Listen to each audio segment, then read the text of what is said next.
This is the Lawrence County SportsNet, powered by LCAP. Gold heading back to Lawrence County. Your home for the County of Champions. Can you say 3P? Union Scotties, WPIAL champions. The New Shannock Lancers are PIAA Class 2A state champions once again. Swing and a miss.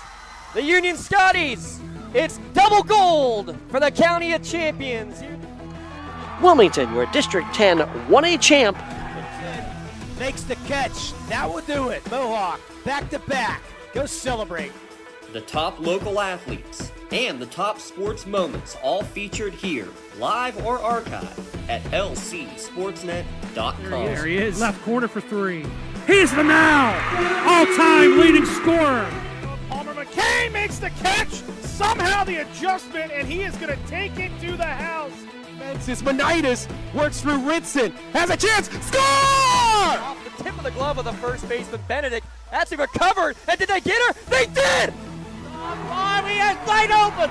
Gabe McKnight gets the touchdown. Featuring over 100 broadcasts of county events in over a dozen sports. Your voice for Lawrence County sports. The gold ball headed home to Newcastle. This is the Lawrence County SportsNet. Coming to you live from historic Pullman Park, it's WPIAL playoff baseball action here on the Lawrence County SportsNet, powered by LCAP. We have the 6-11 match here tonight in Class 3A baseball. The 6-seed Mohawk Warriors coming in with a record of 13-5. The co-champions out of Section 1 taking on the 10-9 Burrell Buccaneers, the third-place team out of Section 3. Alongside Jacob Walzer making his SportsNet debut on the mic, I'm James Dotson. Glad to have some fun here this evening on the turf infield, grass outfield at Pullman Park, and what's been a beautiful, gorgeous day. We saw Elwood City as the victor in Game 1 here, Jacob, and now the winner of this one gets to take on the Wolverines in the quarterfinals. The question is it the Burrell Bucs making another deep, upset-fueled run deep into the postseason, or will it be Mohawk a chance to take on their co-champions from Section 1? Thank you, James. It's great to be here in the historic Pullman Park.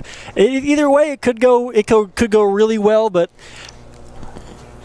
hoping for, you were here for the last game. If it's even half as good as that last game, we're in for a treat here at Pullman Park. Yeah, we saw a 3-hit performance from the Elwood City pitching staff in that one. Aaron Lake doing what we've seen him do for a while. Most of, actually looks like the entire Elwood City team hanging out to check out this game between the Warriors and the Bucs. Let's start breaking this one down here on our pregame show. As again, Mohawk, a 13-5 record. Last year, they were the upset special. They were the I believe it was the 11 seed, getting the upset in the first round and then taking down Elwood City in the quarterfinals to make it to the state playoffs. They would end up getting their first ever win in the state postseason in program history a year ago. I would say they're a senior-heavy team, the way you have a lot of 3- and 4-year starters part of this team. But then you look at Burrell on the other side with 10 seniors on the roster. It's impressive how many seniors they have. They're a senior-laden crew as well. Unfortunately, one of these teams will take their last step here tonight. What we're going to do is we're going to take a quick timeout here during our pregame show. We'll come back and get you the starting lineups here from Pullman Park between Mohawk and Burrell. It's the Lawrence County SportsNet, powered by LCAP. Hey, Mom, do you need a ride to the store today? Oh, no thanks, hon. I got it covered. Mike's taking me. Okay, well, you have a doctor's appointment tomorrow, right? I can take you to that. No, I got it covered too. Mike's taking me. Mike? Yes, Mike's my Axe driver. Picks me up right at my door and even helps carry my groceries. It's so convenient to schedule and ride with Axe. Wish I would have called him sooner. Okay, Mom. Sounds like you got it covered. I have an apple pie ready to eat. How about you help me with that? Castle Asphalt and Construction is driven to provide quality, cost-efficient pavement-related services to Western Pennsylvania. Every paving or construction service at Castle Asphalt begins with a thorough site inspection of the area to allow their team of professionals to become familiar with the unique conditions of your home or business. Once the site inspection is complete, Castle Asphalt provides you with a detailed plan of the design, cost, materials, and time of completion, so you know exactly what to expect during your construction. Visit castleasphalt.com to request a quote for your next project and make your dream design come to fruition.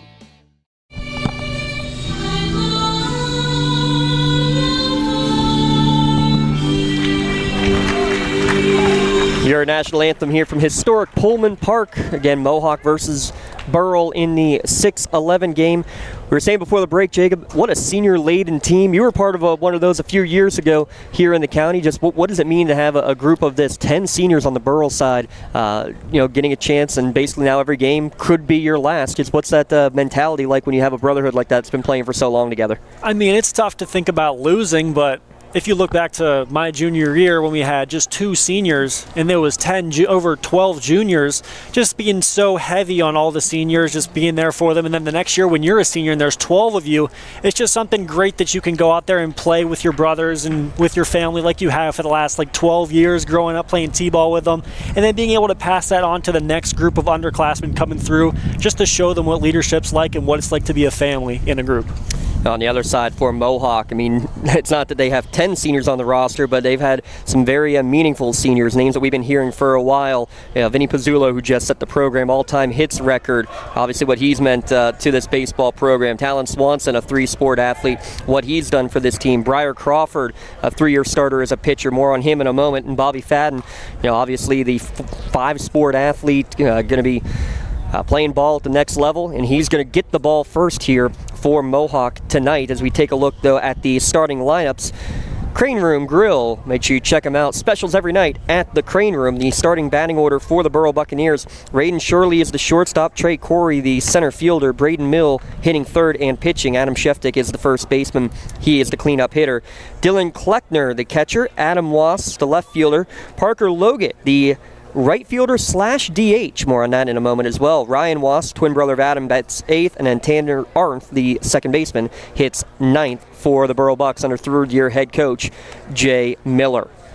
Now looking in the field for the Mohawk Warriors, Bobby Fadden on the mound and Chase Weiss behind the dish are your battery, going from left to right in the infield. Olaire at third base, Vinny Pizzullo at short, Drew Roden at second base, and Briar Crawford at first. And then the outfield, Stephenson, Swanson, and Howarth.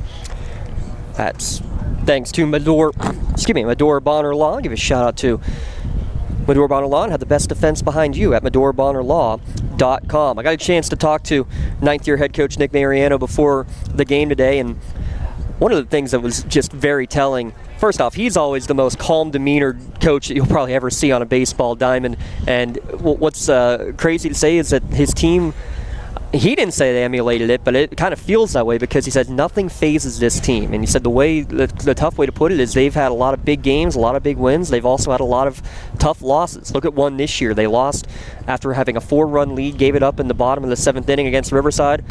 Came into school the next day like, yeah, we got this, we're fine. And they went and did that. They have a killer instinct, but it's with calm demeanor, which I think is really impressive, especially for high school kids to kind of have that, we got this mentality without having to be all hoo-ha about it. I think that's really great. I mean, just having body language, like you expect to be showing a little bit of nerves, a little bit of shakiness, but then when something happens and something doesn't go your way and you're not fazed and you're not turned off by it, just acting like nothing happened, going to the next pitch, going to the next batter, and ready to go. As Fadden steps up on the mound to throw pitch number 1. First pitch delivery, breaking ball misses inside for ball 1. 6:28 your time of first pitch. Breeze has definitely calmed down from game 1. It was blustery here at Pullman Park, blowing out as well. Deep Park, don't expect to see too many going out of the park here today, as that one also misses inside. 2-0 to Raiden Shirey, the leadoff batter today. He is a sophomore, sophomore junior to lead off the batting order as that one catches the bottom of the zone. We'll put an asterisk by Trey Corey as a junior. One roster we were given said he's a junior, one says he's a senior, so. He could play like a junior and hit like a senior, though. How about this? A diving stop at third base by Cam Olaire. Throw across the bag in time to retire Shirey. Right off the bat, 3 pitches in, we already have a play of the game nomination. 4 pitches in the game, but still a diving play at third and get up and throw it just like Manny Machado across the diamond, beats the runner by a step. A great play and a great start to this game for the Warriors. Maley Chiropractic keeps you in the game. That's an early one keeping the Warriors in the game on the diving stop by Cam Olaire. Now the neon green shoes of Trey Corey in there. Breaking ball misses outside for ball 1. Corey leads the team with 9 doubles. Half of the team's doubles have come off the bat of Trey Corey. This one Popped up to shallow center field. Swanson coming in, calls everybody off, now settles under it and makes the catch for out number 2. Just got a little too far under it. There was quite a bit of hang time there, though. Swanson able to get under and corral it, though. The first couple pitches for Fadden have both been breaking balls, and both have not caught in the plate. So we're maybe see if he can break that streak of throwing breaking balls and maybe get one in the strike zone here. Braden Mell coming to the plate, 2 up, 2 down. First pitch misses away to the senior. He's heading to St. Vincent next year, is Mell, for data science. So I'm sure he's in his head at least analyzing the data. 1-0 pitch fouled off, evens the count at 1-1. Just a bit early on that fastball. Probably was thinking it was another breaking ball, as that's what he's thrown to the last 2 hitters. Only the 5th start of the year for Bobby Fadden, but the most innings thrown on the team for Fadden. Breaking ball this time, catches the inside corner for strike 2. Fadden by far leading his team in terms of ERA with a 2.00, only giving up 29 hits and 28 innings pitched, and throwing over 450 pitches, excuse me. The 1-2 to Mell. Breaking ball called, strike 3. Freezes him. 28th K of the year for Fadden, and the Bucs go down 1-2-3 in the top of the first. Burrell 0, Mohawk coming up to bat when we return on the Lawrence County SportsNet, powered by LCAP. Your hip, your knee, your shoulder, whatever has been holding you back, UPMC Orthopedic Care is where you'll find experts to help you get back to a better quality of life. UPMC is pioneering minimally invasive surgeries, and we offer personalized treatment plans and same-day surgery to get you home and moving sooner. It's your ankle, your elbow, your hand, and it's your move. Visit upmc.com/ortho to learn how UPMC can help. If your basement walls are peeling, that is not appealing. So this is water damage, yes, Mary? Sir. That's water damage. How many people right now have compromise in their basement brought on by water? Oh, the majority. I mean, water is the enemy of a home. Right. But it's better to have it assessed to give you that ease of mind. Sure. Inspections are free. Might as well just give us a call to help. Baker's Waterproofing is now Groundworks. Schedule a free inspection. Let's flip the script and take a look at the starting lineup for the Mohawk Warriors. Drew Rona, the junior second baseman, leads off. Vinny Pizzulo hits second. Bobby Fadden, fellow senior, hitting third. Cam O'Lear, after that diving play in the top of the first inning, he is the cleanup hitter. Chase Wise, the catcher. Briar Crawford, senior first baseman. Landon Schmidt, the DH. He's hitting for left fielder Dylan Stevenson. Tyler Howarth and Talon Swanson round up the starting 10 for Coach Nick Mariano's Mohawk Warriors. Looking into the field, the battery for the Buccaneers are Braden Mell on the mound and David Kleckner behind the dish. Going from left to right again, Ryan Wast at third, Shirley at shortstop, Arenth at second base, and Sheftick at first.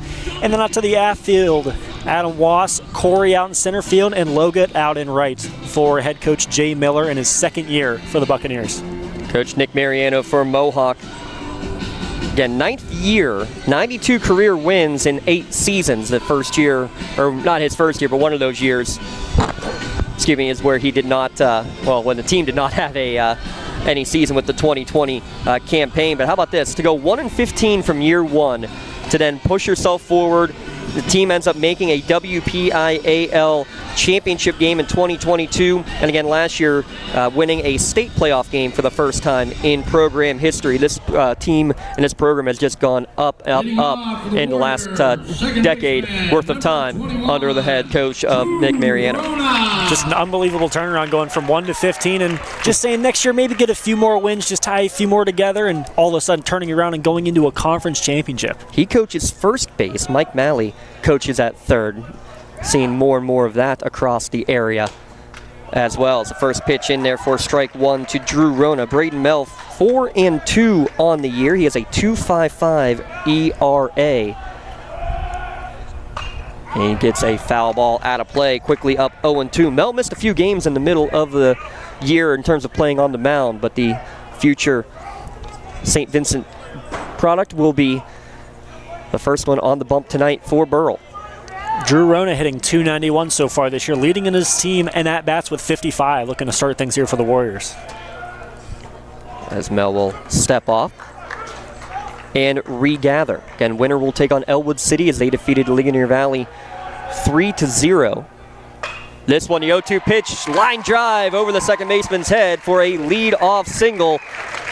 Jacob hung the breaking ball a little bit on that one, did Mel, and Brona takes advantage. Yeah, just a little breaking ball outside, just flared it a little bit. Maybe he was looking to foul it off to get another fastball or a better pitch, but just flings it right over the second baseman in Arenth, and Logan will field it and throw it in. So that brings Vinny Pizzulo to the plate. He leads the team in, well, just about every offensive category. 577 average, 25 ribbies, 5 doubles, 4 triples, 4 home runs, 10 stolen bases. Oh, and again, the program's all-time hits leader with 104 in his career. He's first pitch swinging, hard grounder to third baseman Rivera to second base for 1. Ball bobbled there on the transfer, so the fielder's choice will retire Rona. Good job by Arndt, really, the freshman, to even just corral that and be headman short. Yeah, great play by Ryan Wass at third to get it, throw it across to Arenth, and then just keeping the foot on the bag. Little transfer issue, but able to still get that lead out and be headman short here for 1 out. Brings Bobby Fadden to the plate. Both pitchers hitting in the number 3 hole today. As Braden Mel drops the ball a little bit on the mound, has to regather. I thought I heard somebody say Cueto out there. Throw over to first base. Back in time is Pizzulo, and again, you can expect they'll keep an eye on him. Both these teams like to try to steal bags. 34 stolen bases on the year for Mohawk, 30 for the Bucs. And leaning the other way, he's now in a pickle. And able to avoid the tag, now heading back. Nope, they say he did tag him. No, out of the baseline is what they called. I hate to say it, but that's not how out of the baseline should be ruled. He's turning around. He's allowed to dictate his own baseline. We take a look on the instant replay. So if he's deemed out of the baseline right here, that's fine, but he's making the turn back. Or at least that's the judgment I can see from up here, but hey, I'll trust our cameraman Lee Moan in terms of what the ruling on that one should be. He's shrugging his shoulders too. Mel shakes off fastball, throws a breaking ball in for ball 1 just upstairs. So the pickoff 1-3 for the second out of the inning. Count now 1-1. As Fadden fouls a fastball back off the backstop. Riverside in the 7-10 game against Shadyside Academy, they're still going. Top of the 9th, tied at 2. 1-1 breaking ball breaks around the plate, makes the count 2-1. If there was any time to go into a 9th inning game and throw all your pitchers, I feel like this would be the week, since pretty much every team has the week off. That's true. You have plenty of time to be able to recuperate, as the winner will play in the quarterfinals on Tuesday next week. And it's no longer back-to-back days like it has been. Not going to be Tuesday, Wednesday. It's going to be Tuesday, Thursday, as this 3-1 pitch is fouled back to the screen, and the count runs full to Fadden. Mel able to fight his way back after falling behind. Still a dangerous hitter no matter what the count is with Bobby Fadden.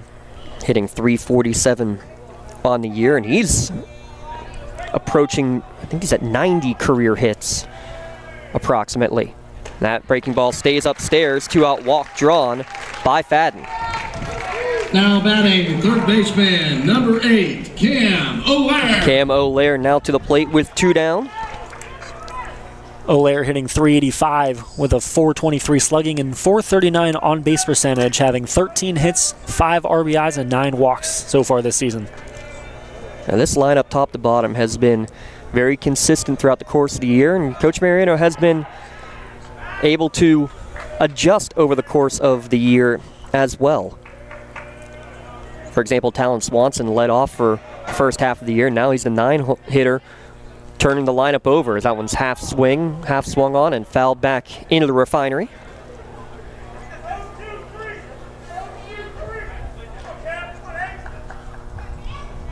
The sun has gone down here at Pullman Park, and I don't know if Burrell fans are happy about that with the black and white striped jerseys, as Mel goes for another pickoff at first. Fadden dives back. I would say that's got to be one of the best uniforms that we've seen. The dark blue on the uniform with the white pinstripes, and of course the Columbia blue secondary color of Burrell on the hat as well. As right now, Mel having a difficult time placing that breaking ball. He's leaving a lot upstairs right now, Jay. Just got to bend over a little bit more and try to finish right at the catcher's glove. Could be a pitching coach one day. Fouled back again. No. Counts 1-2. Hits off the trailer behind us. Pullman Park been a mainstay for many, many years. And lots of action being used here so far this season. As runner goes, this one's upstairs and it hits the batter on the arm. Camo Lair hit batsman. After the 2-out Bobby Fadden walk, 2-1, 2 down for Chase Wise. Fadden threw just 10 pitches in the first inning. Pitch count already getting a little bit up there for Mel with a couple of free passes. Weiss hitting .326 on the year with an over .500 on-base percentage. Has 15 hits and 12 RBIs this year and has the same amount of walks as he has hits this season. Yeah, he's got one of the best eyes on the team. Does the sophomore catcher. Watches that first pitch breaking ball for strike one. I think it's a good approach by the Warriors to watch the breaking balls carefully since Mel is having a little bit of trouble here in the first inning trying to place it in the strike zone. Yeah, much better looking first pitch there from the senior right-hander. This one, though, misses outside, evens the count at 1-1. By the way, our umpiring crew tonight, Dave Hall behind the plate, Doug Ritson and Russ Scott on the base paths for your three-man crew this evening.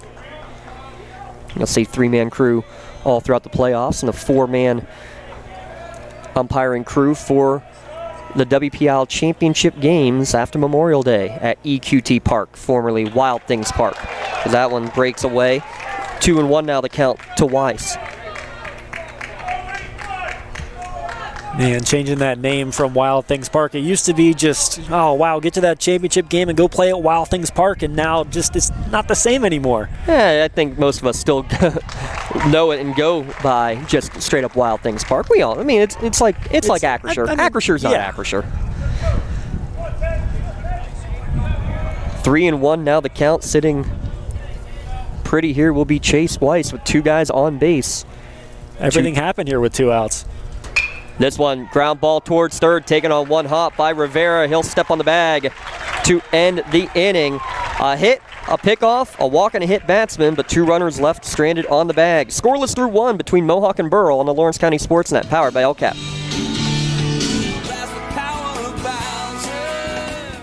You're always on the winning team with the Power of Bowser, the official car dealer of the WPIAL.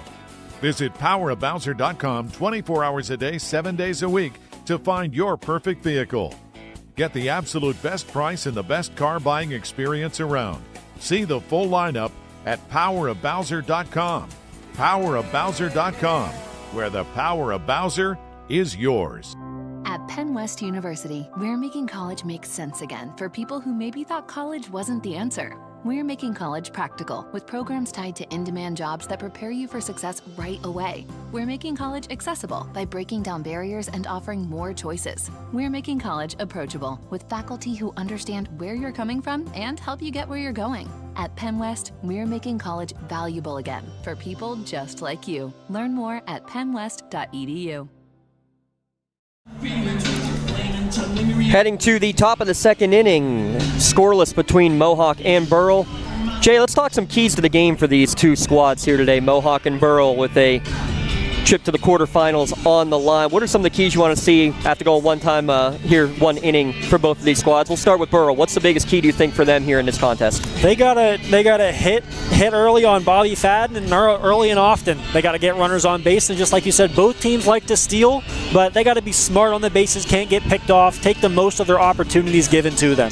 On the other side for Mohawk, I think it's continue to play your game and to pitch to contact. You don't need all the strikeouts. Let your defense take care of business. More on that in a moment as you take a quick look there at the 3A baseball brackets. Only final we have in officially so far is Elwood 3-0 over Ligonier Valley. Riverside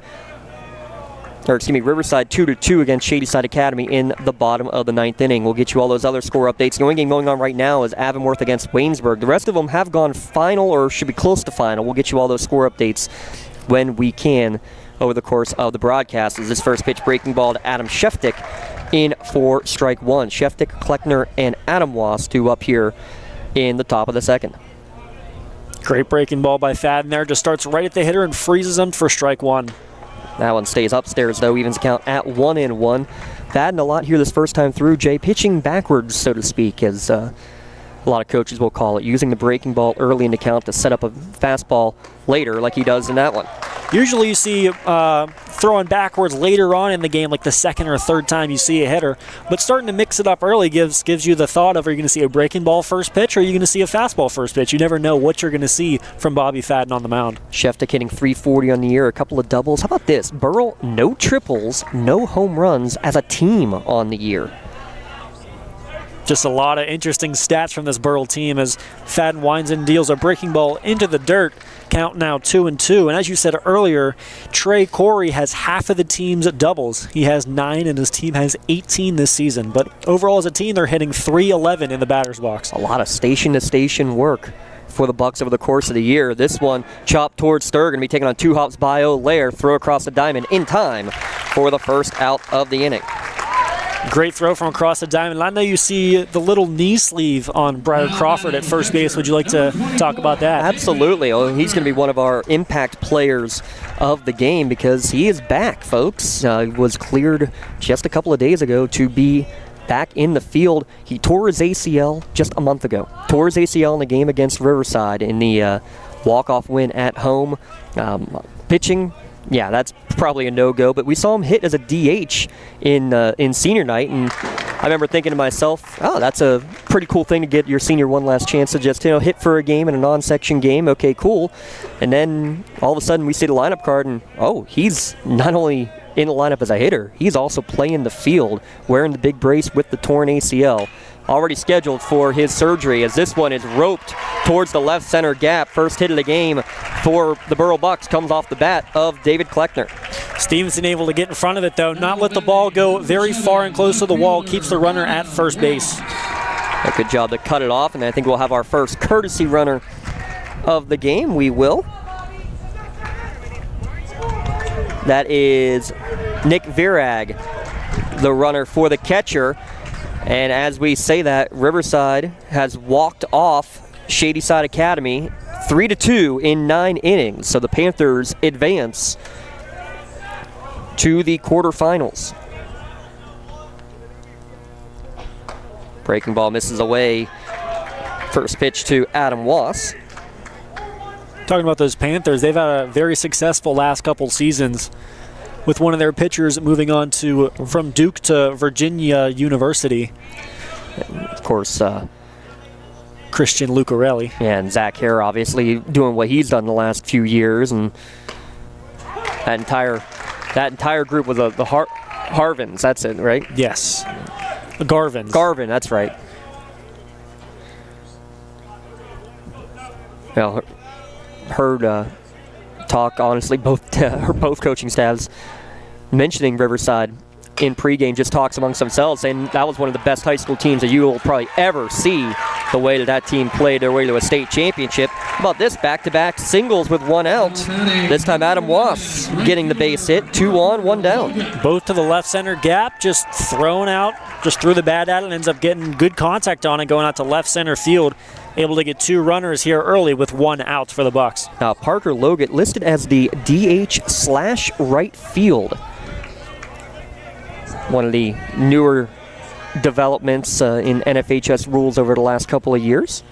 He's first pitch swinging foul back to the screen. So what that means is he is currently in right field, but he is also listed as the DH. So basically what that means is he can continue to hit, but they can put somebody else in the field for him, and he can continue to be the DH at that point. It's basically leaving a blank spot in the batting order. For someone to fill in later, that's a crazy change to the game of baseball, and how teams could play that is very, very interesting. You saw it when you played in the state championship. Grant Melder was the DH/pitcher, so that when he was out of the game, somebody could come in and Melder could then still hit for that certain somebody. I forget who that was, though. We were going to do that with Andrew Fry that year, but we're unable to with the transfer rules. But still an interesting rule, and a lot of teams can take that a lot of different ways and do interesting things with them. Interesting to see if we can get something with that here over the course of the game. 1-1 the count here, and breaking ball is going to be wasted, fouled out of play. 1-2 now the count to Logan, who leads the team with 15 runs batted in on the year. Number 16 would bring the game's first run across the bag. Just a little fly ball, a little dribbler to the outfield. Outfielders are pretty far away, little distance between them. Could see a play at the plate here with a little base hit. Long pause, now Fadden delivers. This is going to be lifted foul down the left field line into foul territory, giving chase and making the catch in the bullpen. Beautiful play by Dylan Stevenson, going all the way over. When he finished, he caught that ball on the mound in the bullpen. Just a great play, way to stay with it and to not give up his focus, and then to focus on the runner at second base, because there's still 2 outs here in the inning. It's not over yet. Lots of open space in foul territory here at Pullman Park. And he covered a lot of ground as this one's fouled back out of play. Now up is Ryan Wass, the senior with a .262 average and 42 at-bats, has 11 hits so far this season.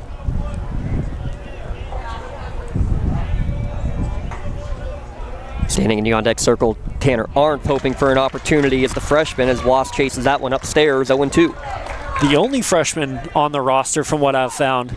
There's 15 people on the roster, and there's 3 juniors, 2 sophomores, and 1 freshman. You can do that math. It means 9 seniors as well listed, as this breaking ball just misses away. Good hold from Wass, count now 1-2. Tried the corner and missed, and it just missed. Count is 0-2. That's an unbelievable take from the young hitter in Wass. Or not the young hitter, the senior hitter in Wass. Twin with brother Adam, who stands at first, but Ryan strikes out to end the inning. Heading to the bottom of the second, still scoreless between Mohawk and Burrell. Back in a moment. You're watching on lcsportsnet.com, powered by LCAP. Tired of gasoline costs? Why drive? Let the Newcastle Transit Authority take you where you want to go.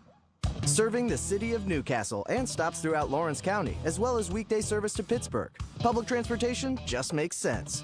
Why drive when you can relax and ride? For more information or for route schedules, log on to newcastletransit.org. The Newcastle Transit Authority, going your way. And remember, senior citizens ride free.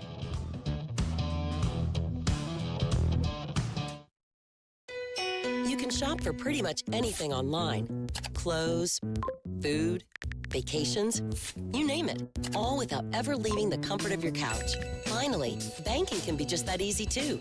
With the all-new FMB e-store, you can shop for hundreds of financial products to manage your money, all from the comfort of your couch. From clicks to bricks, we've got you covered. Experience the FMB e-store in branch, on your phone, or online at fmb-online.com. I'm ready to run a camera. Bottom of the second inning, Crawford, Schmidt, and Howarth due up for the Mohawk Warriors. Nick's Auto Body, from a scratch to a dent to a major repair. Nick Germain, located on South Mill Street in downtown Newcastle. And how impactful is it, Jacob, to have one of your senior leaders back out on the field in Briar Crawford, stepping up to the plate here in the bottom of the second inning? It shows an unbelievable amount of appreciation and determination as we see first pitch strike from Mel.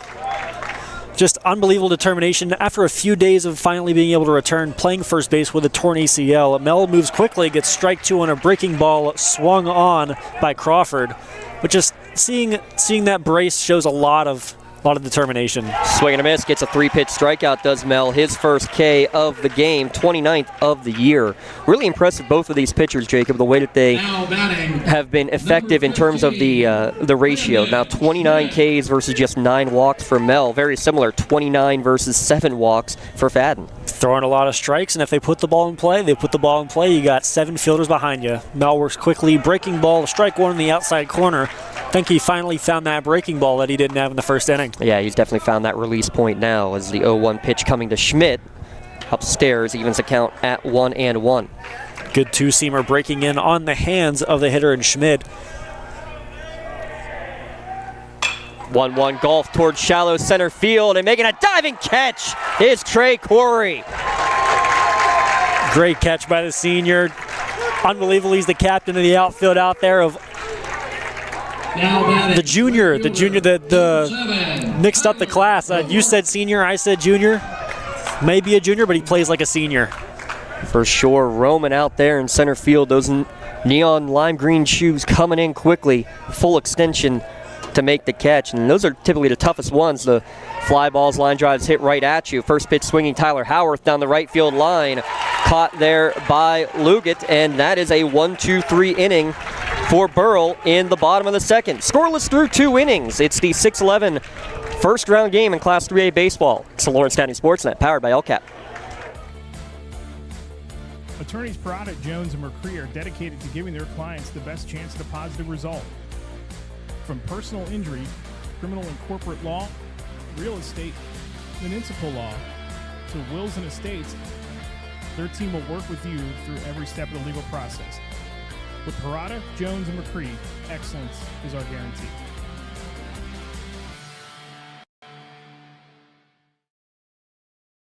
Tonight, someone is cold, hungry, and forgotten. At City Rescue Mission, we're more than a shelter.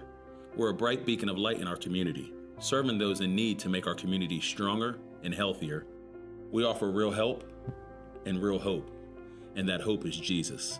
We serve him by serving others in love, grace, mercy, and compassion. But we can't do it without you.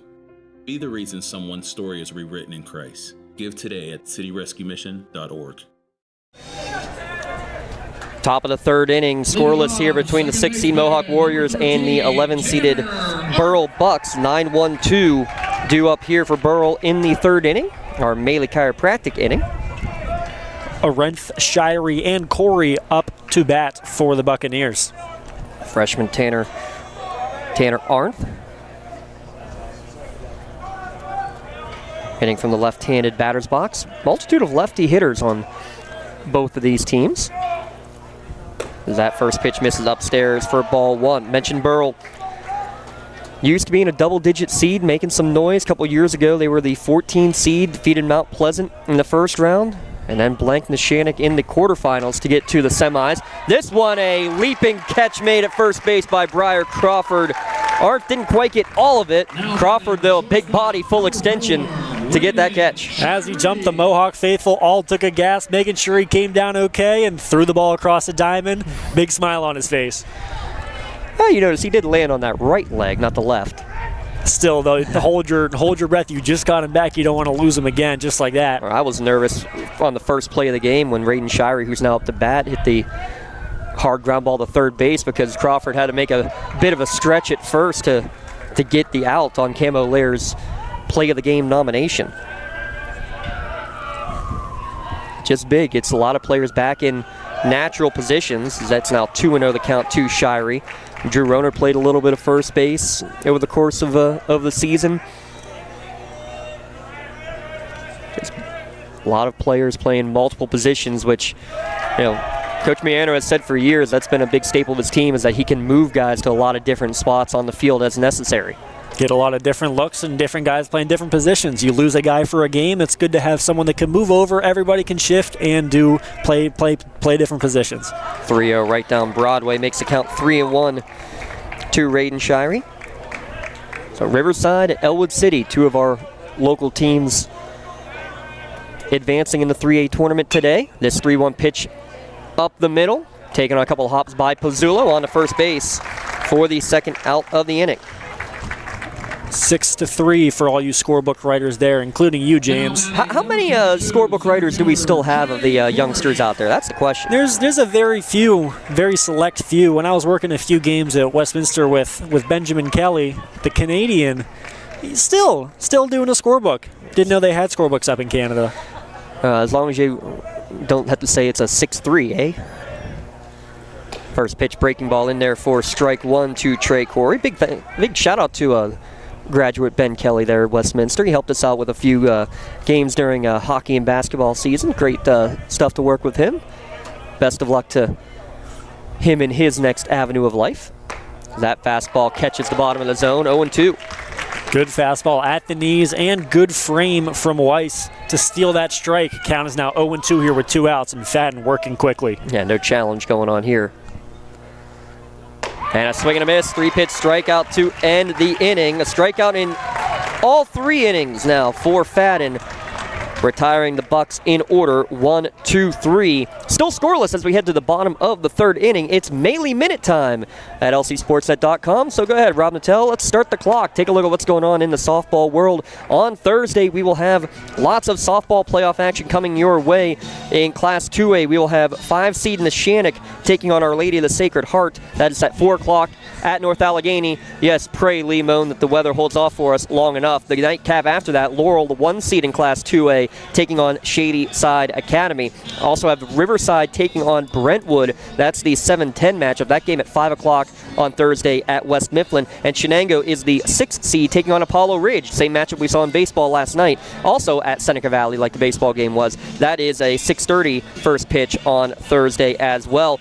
Class 1A, Union gets the first round bye. They're the 1 seed, the defending state champion. Scotty's taking on either Bishop Canavan or Jeanette. And in Class 3A, both Mohawk and Elwood City. How about this? First round byes. Mohawk the 2, Elwood City the 4. The Warriors will take on either Keystone Oaks or Deer Lakes. Elwood City will take on either McGuffey or Hopewell. Also, shout out to Wilmington, had a doubleheader yesterday. Finished their first game against West Middlesex. They won 1-0. Lost in a nightcap, though, 9-5, as they are on an edge for a playoff berth. Playoffs beginning next week for District 10. There's your Maley Minute, brought to you by Maley Chiropractic, keeping you in the game as we keep you informed of the softball happenings in and around Lawrence County.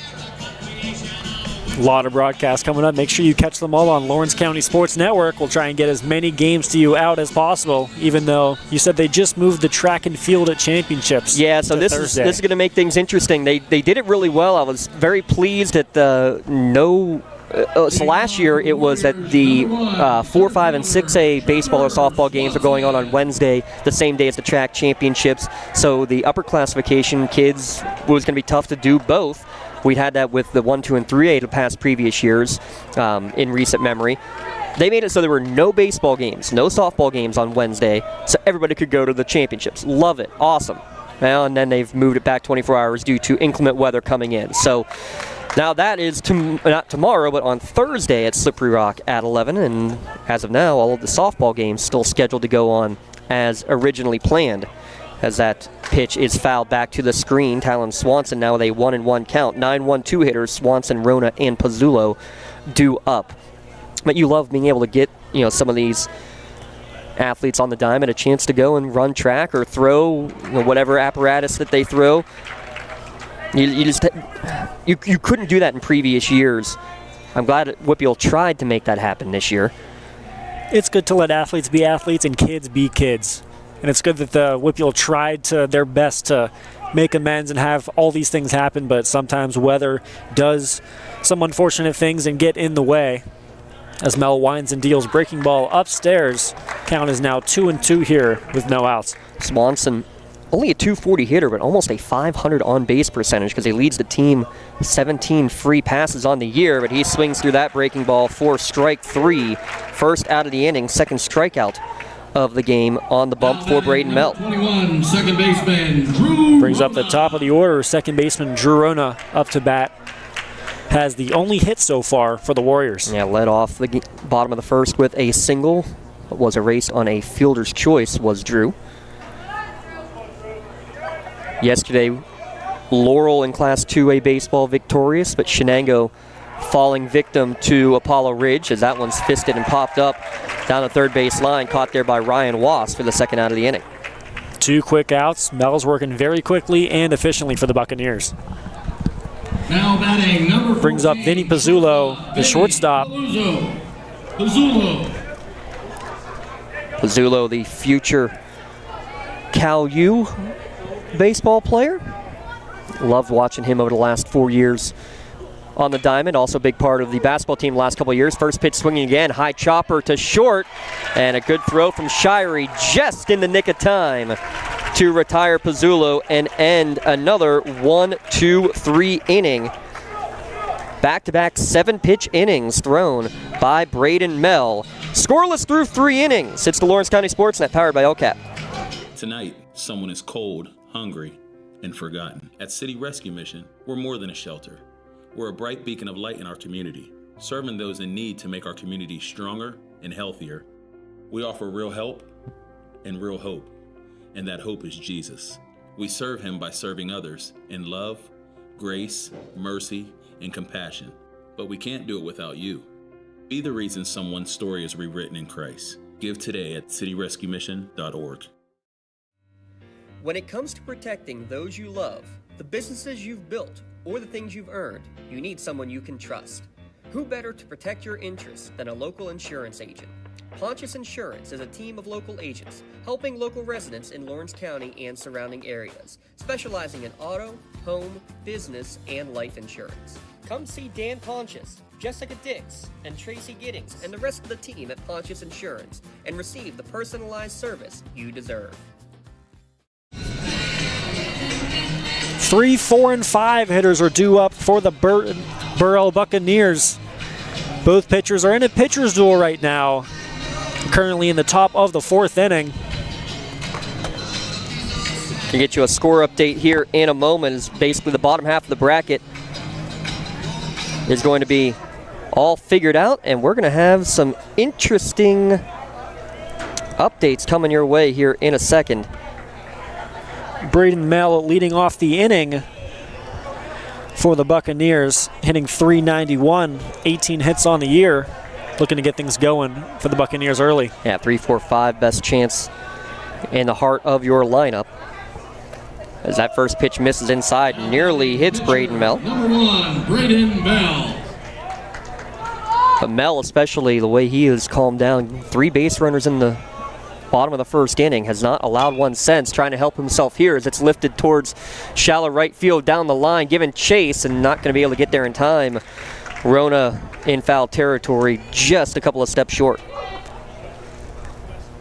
It was good to see Briar Crawford start going towards it, and then saw Drew Rona take off and turn on the jets and unhook the trailer and let him go for it. But nobody could come down with it. More life for Mel and the Bucs in the batter's box. Talked about Mohawk having these, especially the seniors, but basically all these athletes, multi-sport athletes, having some big-time games, some big wins, some tough losses. One of the ones from Mohawk a couple years ago, they were, I believe it was number 2 seed when they lost to South Allegheny in an upset in the first round of the WPIAL playoffs.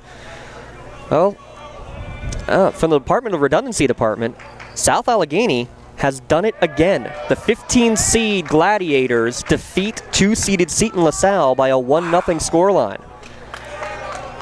Beating Seton LaSalle 1-0. So we'll see Riverside against South Allegheny in the quarterfinals. 2-hopper towards third base off of the glove of O'Lear, and being safe at first will be Braden Mell. Hot shot right at O'Lear, but could not get it into the glove. Hot corner shot right at him. Able to get his body in front of it, but hits so hard it hits your rib cage and then goes all the way to shortstop Vinny Pizzulo. No play at first. So leadoff man on base, reaching on the air is Mell. He will run for himself as Adam Sheftick comes to the plate. Sheftick hitting .340 so far with 18 hits and 9 RBIs. Looking to get and continue the rips going for the Bucs. Squaring to bunt is the cleanup hitter, and a good bunt put down by Sheftick. Sacrifice executed 1-3. Retires Sheftick, but moves Mell into scoring position. Just like you said with Sarah Catholic, anytime they get a runner on base, no matter if you're hitter 1 through 9, you're going to lay a bunt down and move your teammate over to try and push a run past, and that's what we saw there. Yeah, no surprise whatsoever. See that a lot with Coach Oliastro's Riverside Panthers a lot as well. Well, this also brings up Kleckner, who's hit the hardest hit ball of the game. He and Adam Wass in the on-deck circle both singled in the second. This time Kleckner taking first pitch outside corner for strike 1. Both Kleckner and Wass have the only 2 hits so far for the Buccaneers, as that was an error on the third baseman as Mel hit that ball really hard. Long pause here from Fadden. And we're going to have an issue here because home plate umpire David Kleckner, the batter, requested time. It was not granted initially, but then Fadden stopped his motion. And home plate umpire Dave Hall electing to allow everything to just kind of reset. No time was granted. I understand Burrell's thought there. You could have very easily called that a balk. This pitch misses inside, 1-1 to count. But after Burrell's coach found out that his batter was the one that called time, and that was why the stoppage, he gave the thumbs up to the head umpire and got things all settled and got Bobby Fadden back on the mound. Is already set to throw another pitch. 1-1 swung on and missed, makes the count 1-2. Kleckner hitting .327 on the season.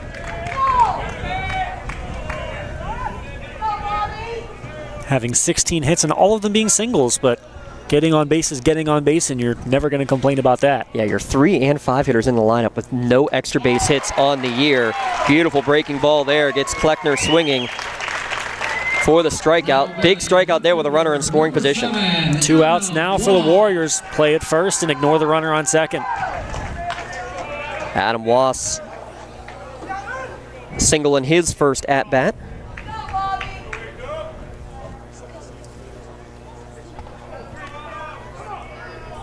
Got another final score. We'll give it to you in a second. Bobby Fadden winds and deals. Fastball upstairs. It's driven to right center field. Right at Howard to make the catch for the third out of the inning. So Mel reaches on an error to lead off the inning, but ends up being stranded at second. We've played 3.5 here at Pullman Park. Still scoreless between Mohawk and Burrell. Lawrence County SportsNet, powered by LCAP. For 20 years, Melee Chiropractic has treated athletes of all ages to help them get safely back to the top of their game. Melee Chiropractic has 3 full-time doctors in their office, and all 3 are former area athletes who have had to battle injuries throughout their careers. They want to help you get safely back on your feet. But more importantly, help stop the injuries before they happen. Prehab before you rehab. Attention all high school student athletes. During your sports season, a $30 visit to the Melee Chiropractic office includes an adjustment and/or all therapy is necessary. From the athletes of tomorrow to the weekend warriors and everything in between. Let Melee Chiropractic keep you in the game. Does your blueprint not match the vision of your building project? Not with Creative Edge Architecture. From concept to creation, Jeff Measle will help tackle the complex problems, creating design solutions and construction experience. Creative Edge gives you the edge design and construction meet. Like in sports, it takes a great team to protect you, your family, and your business. MVP Insurance is that team. From home and auto to life and commercial insurance, you can count on us for coverage that adapts to your needs. We're committed to excellence for our clients' experience and in serving our community. It's a winning combination. MVP Insurance.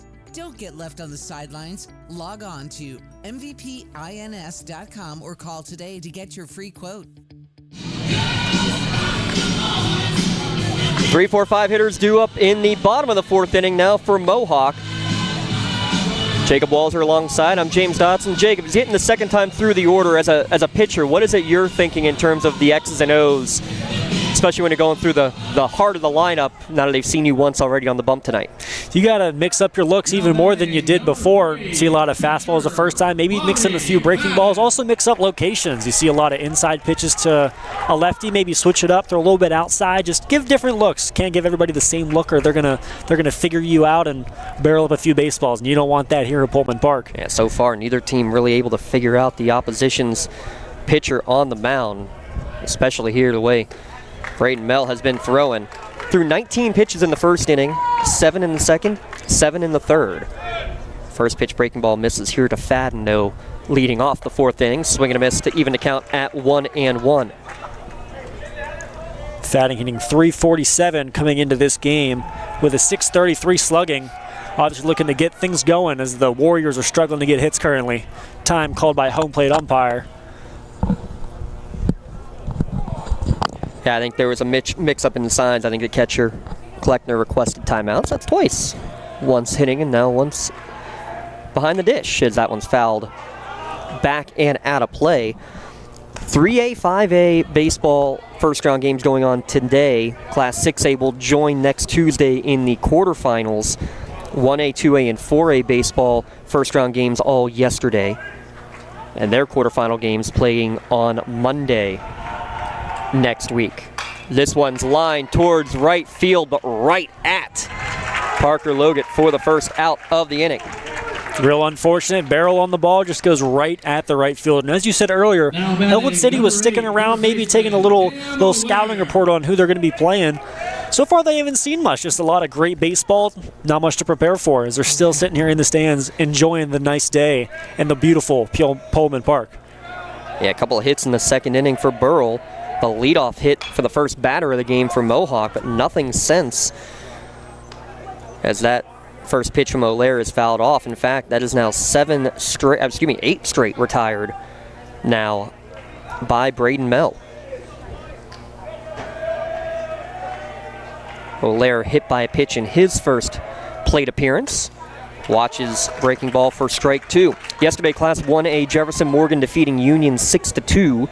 Apollo Ridge in Class 2A defeating Shenango 2-1. And Laurel defeating Burgettstown by a 7-0 scoreline. A one-hitter there from Luca Santini, and likely to see him back on the bump in the quarterfinals on Monday. 1-2, the pitch misses away.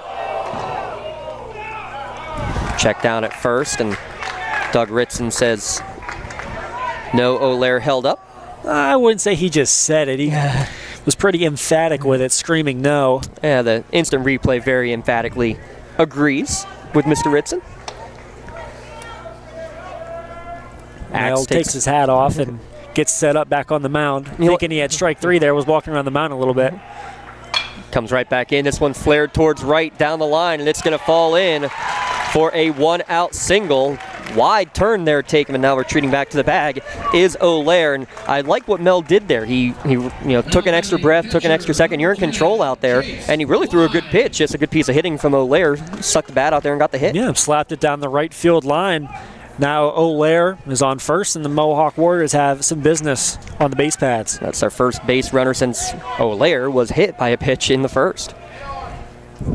Been a one-man show so far in the batter's box. Yeah, see if they can string a couple together here. Another good move over. Already one pickoff on the day for Braden Mell. We saw a lot of pickoffs in the game prior with the lefty from Ligonier Valley. A lot of pickoffs. He even caught two sleeping over there. Good pick in the pebbles there by Kleckner behind the dish. Pump takes a throw to Sheftick at first to push O'Leary back. See once again Mel taking his hat off on the mound. Full count here with 1 out. Or the scoreboard is incorrect. As you said, never trust the scoreboard. 1-0. That's 1 thus far, Shooter. That's all right. 3 strikes, I'm out. You know how the game works. That's 1.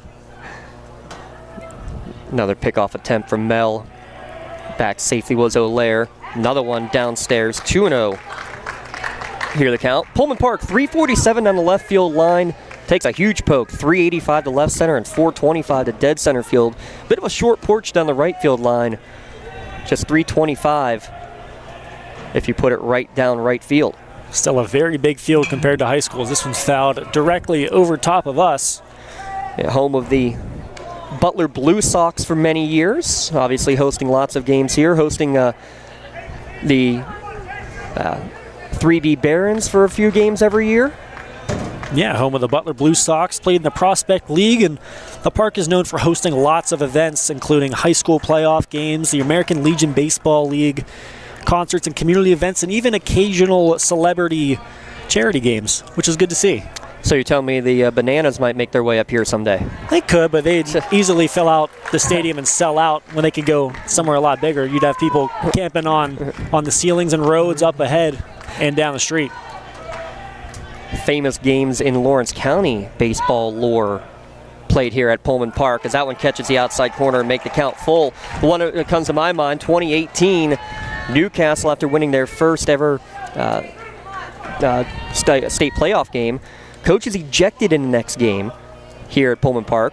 He goes and Coach Cook goes and sits on top of the bus out in right field. He's been ejected. He's left the park. He literally gets on top of the school bus and watches the rest of the game from beyond the right field fence. What it takes. Hashtag legendary. Payoff pitch. Driven towards right center field, and settling under it is Parker Logan. He's going to make the catch for the second out of the inning. Wise gave it a ride, just got under it a little bit there, Jay. Yeah, one out. You're hoping to keep something on the ground, maybe move the runner over. Just gets a little bit under it and flies it pretty much right to Logan. Didn't really have to move very far. 2 outs now for the Warriors. That brings up Briar Crawford hitting .269 on the season. Only 3 RBI, but he missed almost a full month's worth of time with that torn ACL. And again, just impressive enough. We'll give awards at the end of this one. He deserves a shirt just for being out there on the diamond at all for today's contest. Well, one thing Mohawk has been able to do here in this game, at least, is in this inning, I should say, is getting the pitch count up a little bit, seeing some good counts. So a 1-2, a 2-2, and a 3-2. I'm trying to work that pitch count up a little bit more. Definitely taking a strike could be in play later on in this game. Breaking ball low. Makes it 2-0 now to Crawford. Remember, you get the extra 5 pitches. Yes, all 5 of them. Very important. We didn't see Aaron Lake use all 5 of them in the first game. Finished with, 99, 100 pitches? And pulled him out, and Nate Kennedy got the save in that one. 3-0 the count. And you know where the 2 batters that Kennedy faced, you know where those balls were in play? Right to the shortstop, Aaron Lake. You know, I heard Aaron Lake may have failed kindergarten. Doesn't play well with others. 3-0 pitch outside corner for strike 1. Of course, completely satirical there. That's what the shortstop of Apollo Ridge was last night. What did he make? 8 catches at shortstop on pop-ups? Unheard of, as that one's downstairs for ball 4. Runners now at first and second. Here with 2 outs, runner in scoring position in O'Lear. Brings up Stevenson. And wondered how well Crawford would be able to run. I mean, obviously he's hitting, so he's playing the field, so he can move well enough, but how much might that play a factor? Correction, that is Landon Schmidt. Landon Schmidt coming to the plate, and Coach Mariano at first base thinking about whether he might use a runner for Crawford. Crawford again just gives a big thumbs up. And a big smile to go with it, saying, "I'm good to go, Coach. Let me stay out here." Not sure I've ever not seen him smile. Playing it safe there at first base. First pitch misses upstairs to Schmidt for ball 1. Yeah, Mel missed that breaking ball upstairs. Just going back and forth. Some innings he has the breaking ball and he looks dominant throwing 7 pitches in an inning, and then other times when you don't have it, throwing a lot more pitches. That one catches the bottom of the zone to count at 1-1. As a batter, are you recognizing that and saying I'm sitting more fastball now? Well, I would say yes, but I had 4 appearances at the plate in high school, so I don't have much to base off of. Upstairs, 2-1 to count.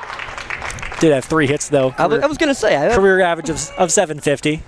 Can never take that away from me as Kleckner goes out to talk to his pitcher. Yeah, good move there by your senior catcher to go and have a quick conversation.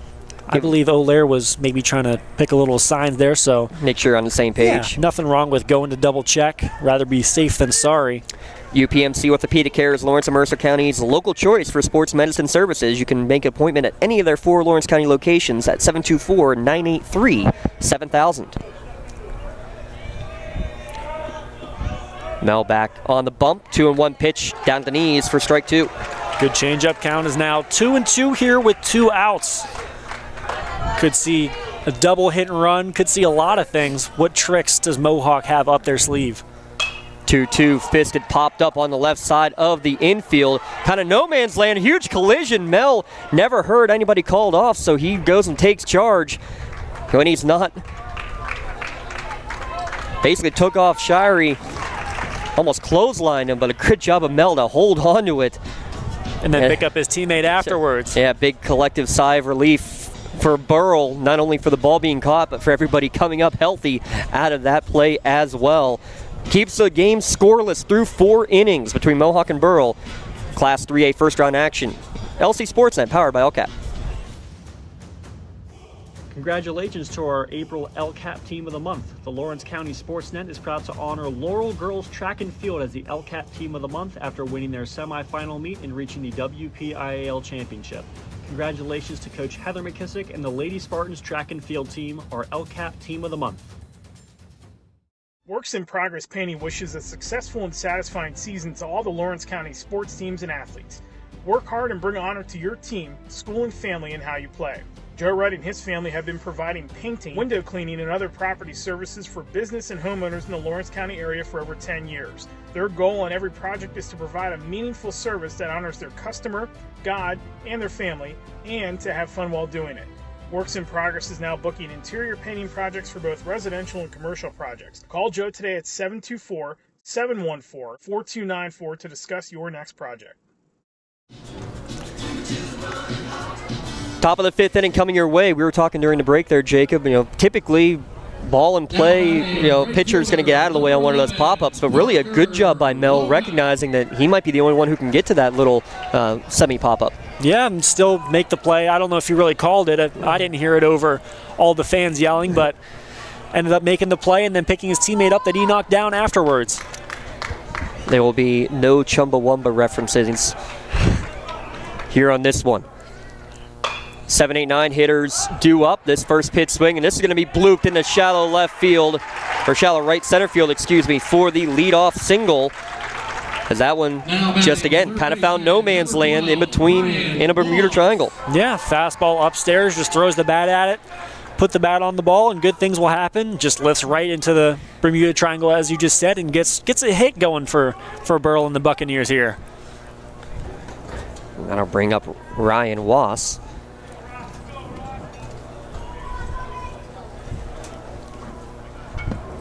Struck out in his first plate appearance. And they sacrificed with the 4-hitter up. Would not be surprised to see the 8-hitter square. He does, lays down a beauty. Fadden will take it there. Throw to first is a little wide, and good job of Crawford to get back onto the bag in time to complete the sacrifice. 1-3. Another hold your breath moment for the Mohawk faithful. Crawford takes a little jump and a step off of first base, but then collects himself in the ball and then gets back on first base with plenty of time to get the out. One out though, and Logan on second base here, running in scoring position early on in this inning.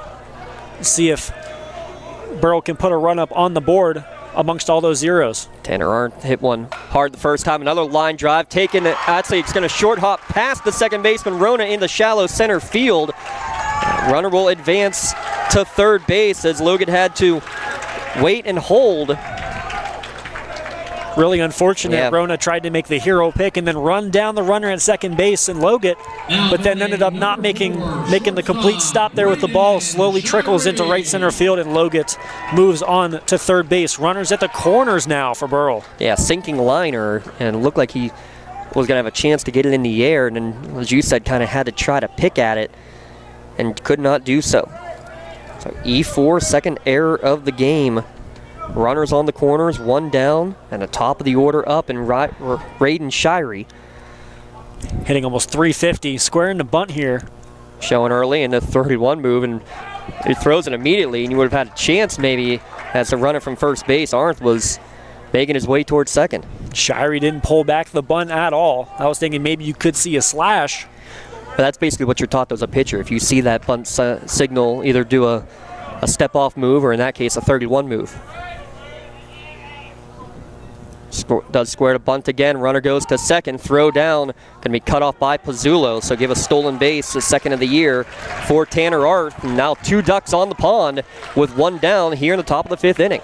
It did look like a safety squeeze. Logan got really hard off the third base line there, but then as soon as Shirey pulled back, he quickly jumped back to the bag as Arndt took off for second base. Now 2 runners in scoring position here with 1 out. The count is 0-1 here to Shirey.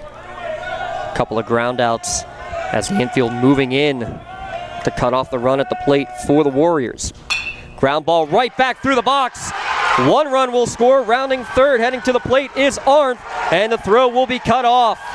2-run single for Raiden Shirey, and the first 2 runs of the game coming to top of the fifth inning for the 11th seed Burrell Bucs. Just a great barreled ball up the middle. You can see Fadden tried to just throw his glove behind him to stop it or even get a foot on it, but ball goes into center field. 2 runs to score. Huge for the Burrell faithful. Parada Jones McCree, excellence is their guarantee. Great small ball there from Burrell as they're able to get leadoff man on. You sacrifice him over. Steal off first and third, and now the first runs of the game As we have a trip to the mound, well, we do give a shout out to our friends at Pontius Insurance. Agents Dan Pontius, Jessica Dixon, Tracy Giddings, auto, home, business, and life insurance. Get it all with a local insurance agent at pontiusinsurance.com. Burrell getting the right hit at the right time. We've seen a few times both of these teams had a runner in scoring position, just couldn't get the job done. But there are runners on second and third, the first time for either team, and they get a barrel ball up the middle, bringing both of the runners home. It's a steal at Riverside. Looking to downsize? A steal at Riverside Apartments. RiversideAPTS.org for more information. 1-bedroom and large efficiency apartments for senior citizens located in downtown Newcastle. Current openings available, just $500 a month with all utilities included. Runner goes, first pitch breaking ball downstairs for ball 1. 7th stolen base of the year, 2nd of the inning for the Bucs. As Shirey now right back in scoring position. We saw the mound visit, no current action in the bullpen for Mohawk, but where do you go from here? You got zeros on the board, and Fadden's dealing, but gives up 2 runs. Spiked fastball there. 2-0 count here to Corey. And this is where you got to say as a pitcher, don't try to overthrow. Just get in there, throw strikes. You got to play your game. But it's also the 3rd time through the order now. Trying to show something maybe a little different. A pop out and a fly, or in a strikeout, in the 2 plate appearances. This ground ball towards the hole. It's short. Pizzullo, long throw, and he got him on the tag. I thought, no, he's going to say he's off the bag. That's what Crawford tried telling the umpire, but umpire said, no, you did not get the tag. Safe at first, and runners on the corners once again for Burrell Buccaneers. Coach Mariano is going to go and have a conversation with the base umpire. We'll take a look at our instant replay here. He was definitely off the bag, but oh yeah, you can see a pretty clear tag right on the shoulder looking at our instant replay. I think this is going to be, this is what it should be. Umpires go, confer, because you're mainly watching, as an umpire there, watching for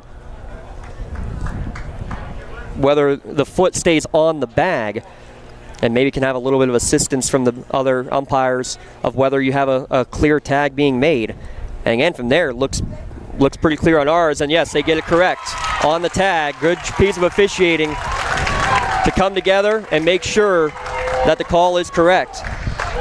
Great officiating there, but Shirey, great base running. The ball line drive goes right at him, able to get out of the way and get over it and still make his way to third base. Another runner in scoring position, moving up 90 feet closer and now just 90 feet away from home plate in another run. Yeah, a wild pitch. You've seen a couple spiked fastballs, like you said. Not the deepest backstop, but deep enough that likely would see a run score if anything were to get away. Now working from the windup is Fadden. First pitch misses inside for ball 1 to Braden Melt. Struck out and reached on an error in his 2 times at bat today. Another breaking ball missed inside there. Mel wanted no part of it at all. Took a step out of the box as winds and deals his Fadden here. Popped up towards shallow center field. That's it's going to stay in the turf infield. Rona will make the catch right behind the second base bag to end the inning. But damage done. 2 runs across on 2 hits. There was an error and a runner left stranded in scoring position. Burrell takes a 2-0 lead as we head to the bottom of the 5th inning. First round WPIAL playoff action on the Lawrence County SportsNet, powered by LCAP. Trust your body in our hands. From a scratch to a dent to a major repair, makes you man. Making your car look as good as new. Nobody does it better than Nick's Auto Body. Trust your body in our hands. Nick's Auto Body. Trust your body in our hands. I'm Kevin Sapp. I'm president of the Mohawk Education Association. We are one of the sponsors for the Lawrence County SportsNet. We would like to take a moment to wish all of Lawrence County student athletes health and safety as they compete. In particular, we would like to wish luck to all of Mohawk student athletes as they represent our school with pride.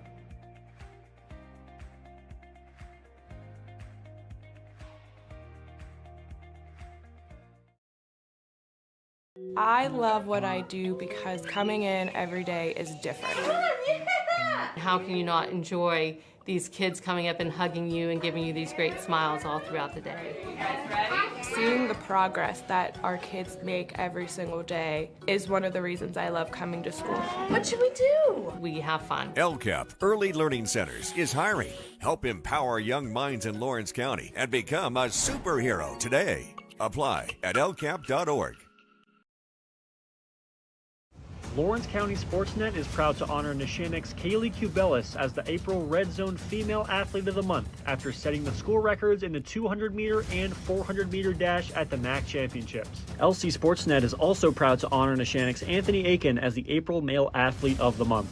Anthony broke a 56-year-old school record in the 100-meter dash, is a part of the school record 4x100-meter relay team, and also second on the baseball team in RBIs, including a walk-off single against Shenango. Congratulations and best of luck to Neshannock's Anthony Aiken and Kaylee Kubelis, the April Red Zone Athletes of the Month. Mohawk coming to bat for the first time today, facing a deficit, trailing 2-0 after Burrell getting a pair of runs in the top of the 5th inning on the 2-run single by Raiden Shirey. The 11-seed Burrell Bucs. Mohawk looking to flip the order now here, starting with Haworth and then Swanson and top. 8-9-1 coming up for the Warriors. Well, that's basically what Burrell did. They had 7, 8, 9 hitters up, got 2 of them on base, and your leadoff man in sophomore Raiden Shirey was able to drive them in. Can Mohawk return serve, starting with Haworth hitting .295 on the season. He's first pitch swinging, and it's fisted and popped up on the infield.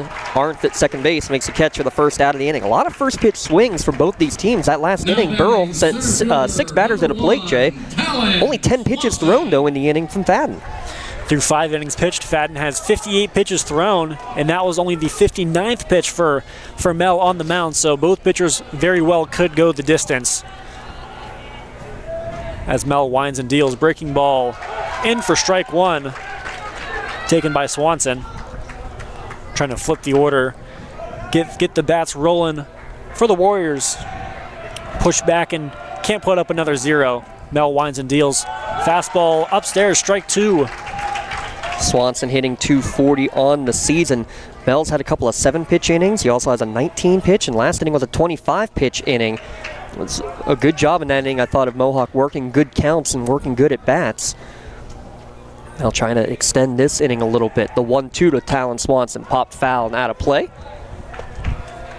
Once again, hitting the building behind us here at Pullman Park. I'm sure the person in that trailer is not too happy, hearing a lot of noise coming from the top. I think that's the first foul ball with 2 strikes for either team here today, as that fastball is upstairs. And that's a pitch right there, a setup, right, Jay? Trying to change the eye angle for the next pitch. I think it'd be great to throw an inside slider here, starting right at the batter, because that's where the last pitch just started. And he does.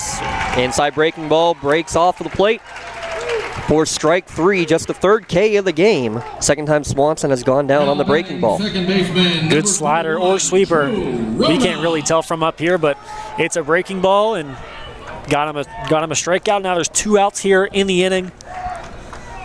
Mel's really settling in here, finding his breaking ball again. Drew Rona now up at the plate, top of the order. First pitch swinging right back to Mel, gloves it. Takes about 10 steps over and flips it to complete his 3rd 1-2-3 inning of the ball game. Burrell takes a 2-0 lead to the top of the 6th inning. Back in a moment. It's the Lawrence County SportsNet, powered by LCAP. GEM building contractors and developers have a proven record of performance on any size project. They bring value, local craftsmanship, expert management to meet any challenge. From design construction, from inspection to budget estimation, GEM Builder has been building our community for 70 years. When you're looking for quality concrete services, contact the experienced professionals at Doran Concrete. Our company is family, locally owned and operated, and has been serving the community for over 30 years. Get residential or commercial concrete services for any size job. Our skilled professionals offer prompt and reliable services at an affordable price. We believe in the principles of honesty, integrity, and reliability. Get in touch with us for exceptional concrete services at prices that you can afford.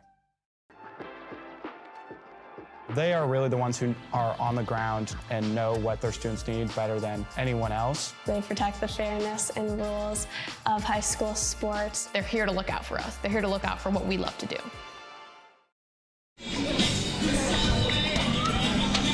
get an out-of-town scoreboard look. If we can pull up the bracket there, producer Rob Natel. Take a look at the finals so far. Avonworth currently leading Waynesburg 6-0. That's in the 4th inning. Mount Pleasant defeats Charleroi 4-2. Freeport 5-2 over Quaker Valley. South Park 3-0 over Keystone Oaks. The big upset, South Allegheny 1-0. The 15 seed defeats Seton LaSalle. They'll take on Riverside, who won 3-2 over Shadyside Academy in extra innings. The winner of this game taking on Elwood City, who defeated Ligonier Valley 3-0.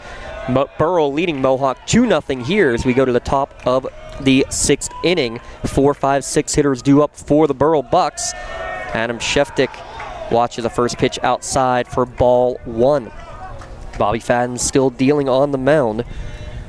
2 hits allowed in the 2nd, 2 hits allowed in the 5th, but the 2 runs of the game, the big ones, and another one driven right back where it came from. Leadoff single for Sheftick. Fastball left right over the plate, and Sheftick just drilled it right back up the middle. I think you're going to see potentially looked like Coach was going to come out and ask for a pinch runner, but no runner, no substitution. David Kleckner to the plate, single and strikeout in his 2 times to the plate. 5 hits by 5 different Bucs. Scoring the bunt and pulling it back as this one's upstairs for ball 1 to Kleckner. You had a big league Bucs score update, did you not, Jay? Yes, I did. I just took a look on ESPN. Paul Skeens is throwing today. I'm a big Paul Skeens guy. He's throwing 4 innings, hasn't given up a hit, and has 7 strikeouts, averaging almost 2 strikeouts an inning, which is unbelievable at the MLB level. Squares to bunt and pulls back. Breaking ball misses just low. Kleckner way ahead here, 2-0. So in this situation, 2-0, do you still keeping the bunt on, or you want to see a strike thrown before you try to lay one down again? I'll try to lay one down again. You've done it twice and seen 2 balls. Maybe do it again, have it be 3-0. He does square, and it is 3-0. Ball got away from Weiss for a second, right underneath him.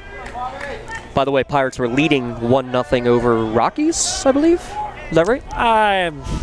Teams are teams. I just look at Paul Skeens. It's the Pirates. Come on. That one right down Broadway makes it count 3-1. I want to mention our District 10 team in our coverage area. Wilmington defeated Sharpsville yesterday 8-4. Big game today at Greenville. And I believe that is their last region game before the playoffs are announced later this week, as this one's bunted down the first base line, and Fadden will let it drift foul before touching it. Just trickled foul. Kleckner was stepping over it as he was running the first base. Fadden would have had to try and reach through his legs to try and pick up that ball and throw him out. Wisely decides to let it roll foul before picking it up.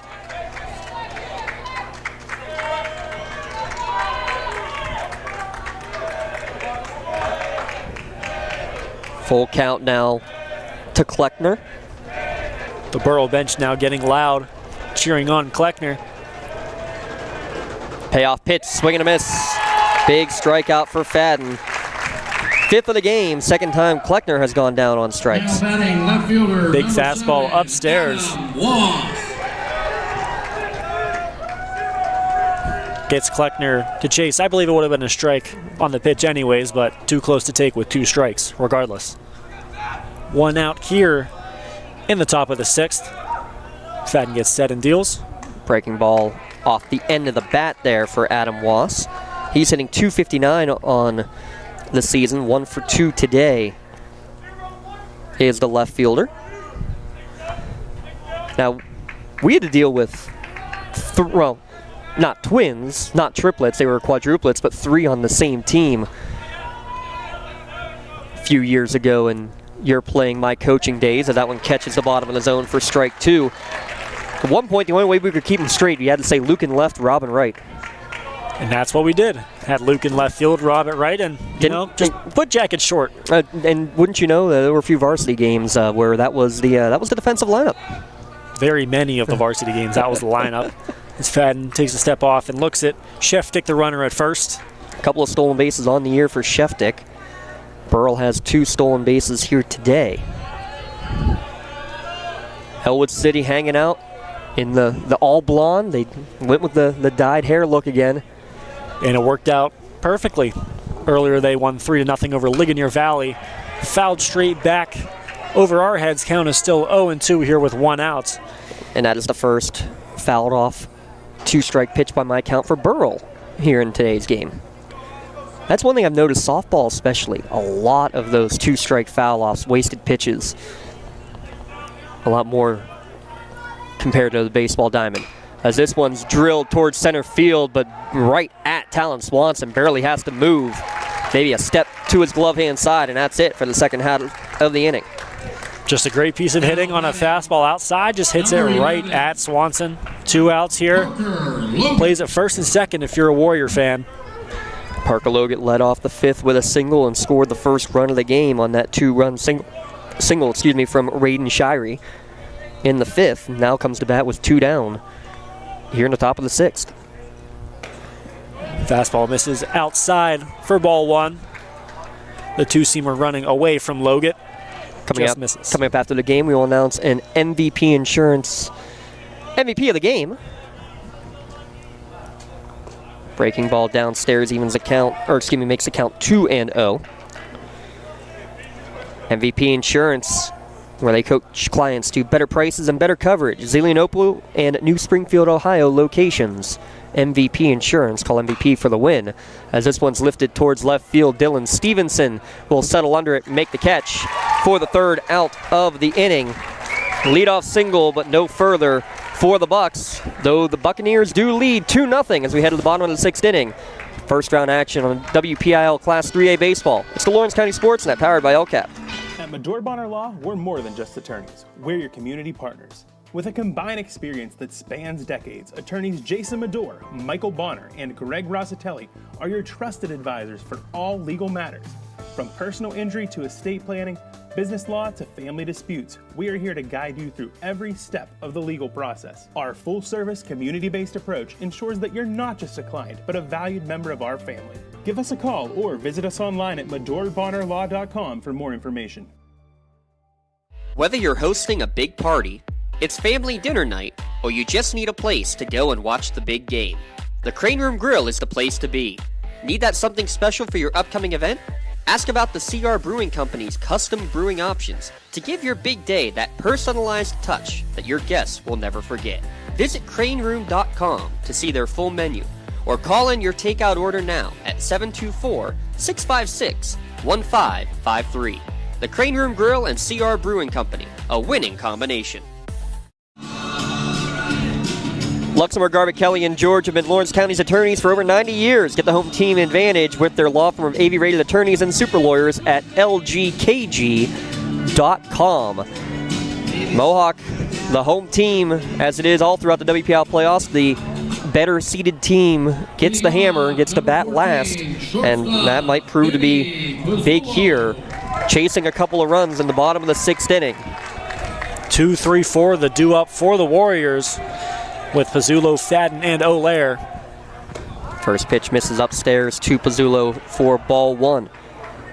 I know we were talking during the break, and you said you got to be a little more selective. Both teams have just been swinging the swing early and often, as fastball inside hits Pizzulo. Gets a runner here early. Get on base any way that you can. That's doing it the hard way. Now batting number 3, pitcher Bobby. That's what you need, because you need base runners. That does bring the tying run to the plate. Now here's the thing, because it was a 2-run single in the 5th, you can't just immediately go sacrifice small ball play for the tying run. But with the speed of Fadden, you could. Would not surprise if you do something like that. With the third baseman in Wass behind the baseline, could lay one down the line on that side as there's a pickoff to first from Mel DeSheftik. Pizzulo slides in safely. Yeah, Pizzulo was picked off in the 1st inning. The first pitch to Fadden in there for strike 1. And looking back, how big is that now? Yeah, the leadoff hit, the fielder's choice, but then after that you had a walk and a hit batsman. You could have potentially had bases loaded maybe. As again, Pizzulo back over to first. Thad not liking that first pitch. Outside fastball, shaking his head. Another pickoff. That's 3 from Mel in this at-bat alone. Yeah, they're giving Pizzulo a lot of respect, and rightfully so. 10 stolen bases on the year. And that one nearly got away. Another good pick from Kleckner on the backhand. At this point, no, I would be very surprised if you saw Pizzulo off and running, because his run does not mean very much. You need 2, not 1. Very risky to steal a base there. Ground ball up the middle, right on the second base bag for textbook 6'3" twin killer. And that is a killer for Mohawk. And all of the pressure now, 2 outs as Olaire comes to the plate. Was hoping to get something on base, maybe move a runner up, not take him away. Just hit right up the middle, fielded, steps right on the bag and throws it to Sheftick. 2 outs now. Heartbreaker. And you couldn't have, if you were a catcher, you would dream for a throw that perfectly right on the bag. And that was a batted ball that landed right there at second base for Shirey to throw over for the 6-3 double play. That one's upstairs, 2-0 the count to Cam Olaire. Reach base both times today has Olaire. Hit batsman in the first, singled in the fourth. Another one bouncing in, 3-0 the count. 3 breaking balls. 1 inside, 1 high, and that one in the dirt. Looking to just put one in there. Not too pretty though. Taken all the way, it's a 4-pitch walk. So Olaire on base all 3 times now in the contest. Now batting catcher. Kleckner going, calling time, talking to his pitcher one-on-one here. Getting him a second to breathe. And Mel has done a great job today. Scattered 2 hits, 1 in the first, 1 in the fourth. He's given up 3 walks and 2 hit batsmen, so plenty of base runners as Mohawk has been unable to piece anything together. Averaging almost, or just over 3 pitches per batter so far. Usually you hope to have about 4 or less, maybe 5 or less, but hitting that 3 mark really important, just getting through, walking through and mowing down this Mohawk Warriors lineup so far. Chase Wise now to the plate with 2 outs. Can the Warriors get a little 2-out lightning maybe? Wise drives this one towards left field, but right at Adam Was for the 3rd out of the inning. Warriors are hitting the ball hard, just hitting them right at the Burrell defenders. Buccaneers lead the Mohawk. 1 runner left stranded, still a 2-0 Burrell lead. 7th inning when we return. It's the Lawrence County SportsNet powered by LCAP. Riverside Apartments is Newcastle's premier senior citizens complex. Looking to downsize but still maintain your independence? Riverside Apartments is within walking distance of many of the stores and restaurants of downtown Newcastle. Large efficiency and 1-bedroom apartments currently available for rent. Riverside features on-site laundry facilities, a main floor lounge area, full security door system, storage areas, and reserved on-site parking. And best of all utilities are included, including cable and air conditioning. At prices under $500 per month, there's no question it's a steal. You're safe at Riverside. Your hip, your knee, your shoulder, whatever has been holding you back, UPMC Orthopedic Care is where you'll find experts to help you get back to a better quality of life. UPMC is pioneering minimally invasive surgeries, and we offer personalized treatment plans and same-day surgery to get you home and moving sooner. It's your ankle, your elbow, your hand, and it's your move. Visit upmc.com/ortho to learn how UPMC can help. You're watching today's first round WPIAL Class 3A baseball game, courtesy of Lawrence County Community Action Partnership. So many great ways LCAP is improving the quality of life in and around Lawrence County. We're going to be announcing in the next couple of weeks our 2nd annual Chaussee Scholarship winner. We also have our 2nd annual Chaussee Scholarship Golf Outing coming up in the middle of July. More information, reach out to Lee Moan about how you can help support the Chaussee Scholarship Fund as a whole sponsor, as a participant, or just as a overall fan of the game. Ryan Was stepping in, taking a breaking ball low. 8-9-1 hitters due up here for Burrell in the top of the 7th inning. A 2-0 advantage here for Burrell. Flipping the orders where they did damage as Fadden winds and deals. And this one's going to be, again, lifted out of play. Count even at 1-1.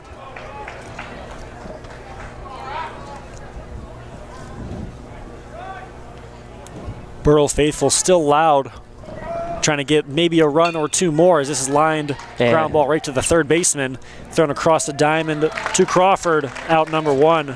Olaire to Crawford. Yeah, any insurance runs would be even, already having a 2-run lead rather than just a 1-run lead is already big just for the fact of that exact scenario.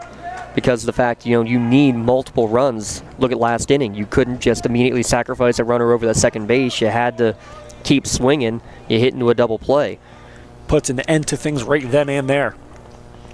But a third would be even more important and impressive just because of the fact, again, look at what your pitcher has done. Scattered 2 hits over the first 6 innings. And a great pitcher's duel between Mel and Fadden. Yeah, let's not sell Bobby Fadden short here because he's given up 5 hits. 2 in the second, 2 in the 5th, and 1 in the 6th. 5 strikeouts, no free passes. He's done a lot of great work on the mound today. Just unfortunately hasn't had the run support on the other side because for as well as he has pitched, Braden Mel has been right there even with him. 1-2 pitch here. Arndt drives this one towards the right center gap, but cutting it off nicely is Swanson. Center fielders roaming out there here today for both the Bucs and the Warriors. Number 4, Braden. Both teams swinging early and often, putting the ball in play. Both teams in the field are getting their work in. Shireen out of the plate had the 2-run single in the 5th.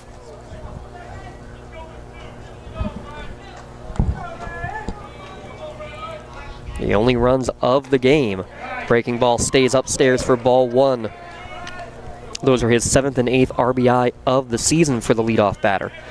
Mohawk in the bottom of the 7th inning will have Crawford, Schmidt, and Howarth, the 6, 7, 8 hitters, due up. So that one catches the bottom of the zone. Count even, 1-1.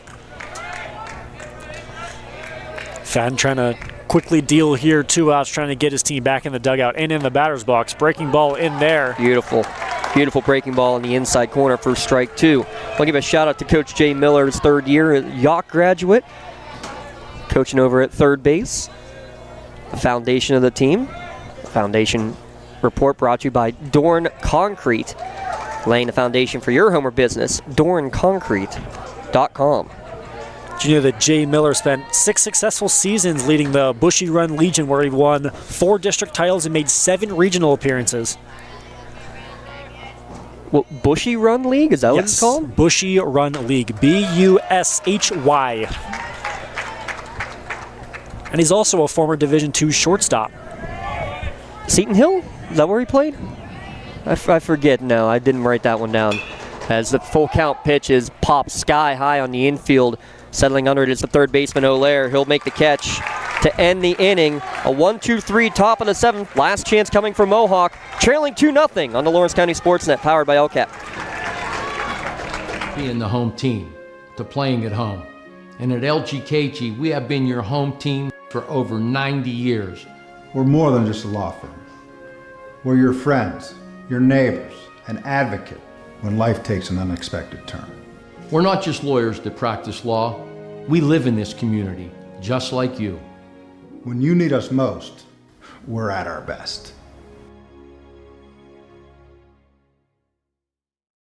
Your hip, your knee, your shoulder, whatever has been holding you back, UPMC Orthopedic Care is where you'll find experts to help you get back to a better quality of life.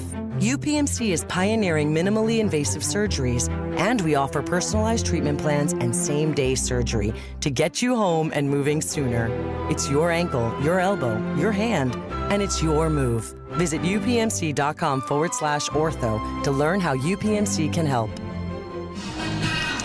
Last chance here for the 6-seeded Mohawk Warriors, trailing Burrell 2-0, heading to the bottom of the 7th inning. Jacob Walzer, what's the coaching here? What are you telling your batters, your 6, 7, 8 hitters due up here as they go up in this bottom of the 7th inning, knowing you need not 1 but 2 runs? Every single pitch here matters. You got to throw everything in the kitchen sink. There is no tomorrow, and you really see that here. They're down 2 runs here, bottom of the 7th. This is where legends are made. Here at Pullman Park, you've seen legends like Lou Gehrig. A lot of players play here. This is the place to do it. You got the crowd here. Elwood City's still here. The time is here and the time is now. Winner this one takes on the Warriors as Crawford, first pitch swinging, lifted towards right field and settling under it, falling to the ground as he makes the catch. He does hang on to it. Parker Logan made it interesting. Kind of lost his footing, may have lost it in the lights that have come on in the last inning, but he's able to hang on and make the catch. You heard someone scream in the stands. Once you heard, or you saw Logan tripping over his own foot a little bit in the grass. Little sniper somewhere, but ends up making the catch. 1 out here for the Burrell. 2 more to go. And you can see pitch count not an issue. That was pitch number 80 right there, thrown by Mel. Misses downstairs to Landon Schmidt for ball 1. Neither one of these pitchers gotten a whole lot of pitch count trouble. Fadden finishes 7 innings with 86 pitches. Breaking ball misses upstairs there for Mel. Been a heck of a pitching duel so far as we're over 7.5 in. This one towards center field. Slipping in center field, but regathering his steps is Trey Corey to make the second out of the inning. And now all of a sudden, Mohawk down to their final out. Haven't seen a lot of taking to a strike. I know that we've talked about that a little bit to try and raise the pitch count, even though there really isn't a whole lot of pitch count implications since there is a week break until the next game. But still, just both teams having full trust in their number ones here and letting them ride. Tyler Howarth, last chance for the Warriors, takes strike 1 on the outside corner. Fly out to right and a pop out to the second baseman in his 2 times to the plate, and he's lifting this one towards center field.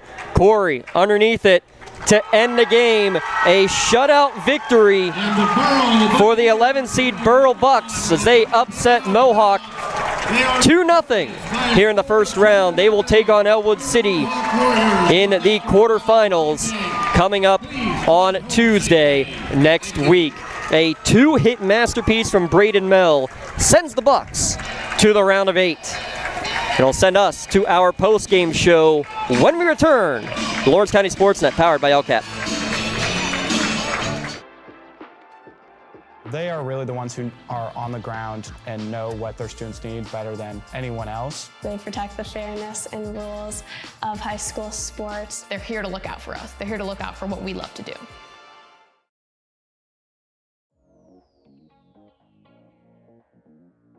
Calling all sports fans. Never miss a moment with real-time alerts, keeping you in the loop when your favorite teams are playing. Get instant updates sent straight to your phone with game schedules, changes, and all the latest news. You can receive important updates and reminders, so you're always prepared for game time. Be the first to cheer on your local teams and show your support. Receive important updates and reminders, so you're always prepared for the game. Signing up is quick and easy. Don't miss out. Sign up now and stay connected to the action. Plus, follow us on social media for live updates, behind-the-scenes content, and community news. When the high school season heats up, make sure you have the best gear to support your school. Head to the Red Zone on Wilmington Road in the Shannock for all your county sporting apparel needs. From sporting goods to custom apparel to embroidery and more, the Red Zone has it all. Quality gear for all 8 schools in the County of Champions. Stop by and enter the Red Zone or visit them online at theredzonesports.com. Score big at the Red Zone. Having a safe and healthy home is not something to play games with, especially if your home was built before 1978. You may be exposed to extremely harmful lead-based paint hazards. If you're concerned about lead in your home, don't roll the dice on your family's safety. LCAP's Healthy Homes Lead Hazard Reduction Program is here to help you win the battle. Your family's health and safety is the goal. Contact the Department of Healthy Homes today. Back here at historic Pullman Park, final score Burrell 2, Mohawk 0. Let's real quick get into a scoring recap. Mohawk, after a 1-2-3 top of the first inning, Warriors a leadoff single from Drew Rona. Pizzulo a fielder's choice, but he is retired on a pickoff. A walk and a hit batsman, 2 runners on base, but a ground out to end the threat. Burrell in the top of the second, a couple of one-out singles from Kleckner and Wasp, but a fly-out and a strikeout to end the inning and end the threat there in the top of the second. The bottom of the second and bottom of the third for Mohawk, 6 straight outs on 14 total pitches, 7 in each inning thrown by Braden Mellis. He started to get into a bit of a rhythm. That rhythm interrupted a little bit in the bottom of the 4th inning. A 1-out single from Cam O'Lear, and then a Briar Crawford 2-out walk, but a pop-up on the infield ending that threat in the 4th. All runs scored in the top of the 5th inning. Leadoff single from Parker Logan. He was sacrificed to second by Ryan Wass. Tanner Arndt reaches on an error. First and third, he steals second base, and then both Logan and Arndt score on a 2-run Raiden Shirey single up the middle, making the score 2-0. Mohawk best chance came in the bottom of the 6th. Vinny Pizzulo led off, was hit by a pitch, but then Bobby Fadden ground ball up the middle right on the second base bag for a tailor-made double play to end any threat, and 1-2-3 went both teams in the 7th inning. Your final box score: Mohawk no runs on 2 hits. They had 3 errors and left 5 runners stranded on base.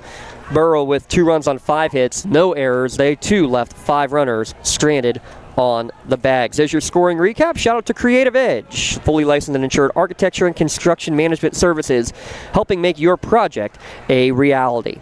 We have to take one last break. We'll get final thoughts from Jacob Walzer and run down our post-game awards when we return on the Lawrence County SportsNet, powered by LCAP. Celebrating 25 years of the best coverage of high school sports in Western Pennsylvania. This is the Trib Live High School Sports Network, covering 140 schools throughout all 3 sports seasons. Trib HSSN is always there. On tribhssn.triblive.com, you'll find live and archive broadcasts, scores, standings, news, and so much more. The Trib Live High School Sports Network, broadcasting high school sports in Western Pennsylvania for 25 years. Castle Asphalt and Construction is driven to provide quality, cost-efficient pavement-related services to Western Pennsylvania. Every paving or construction service at Castle Asphalt begins with a thorough site inspection of the area to allow their team of professionals to become familiar with the unique conditions of your home or business. Once the site inspection is complete, Castle Asphalt provides you with a detailed plan of the design, cost, materials, and time of completion, so you know exactly what to expect during your construction. Visit castleasphalt.com to request a quote for your next project and make your dream design come to fruition.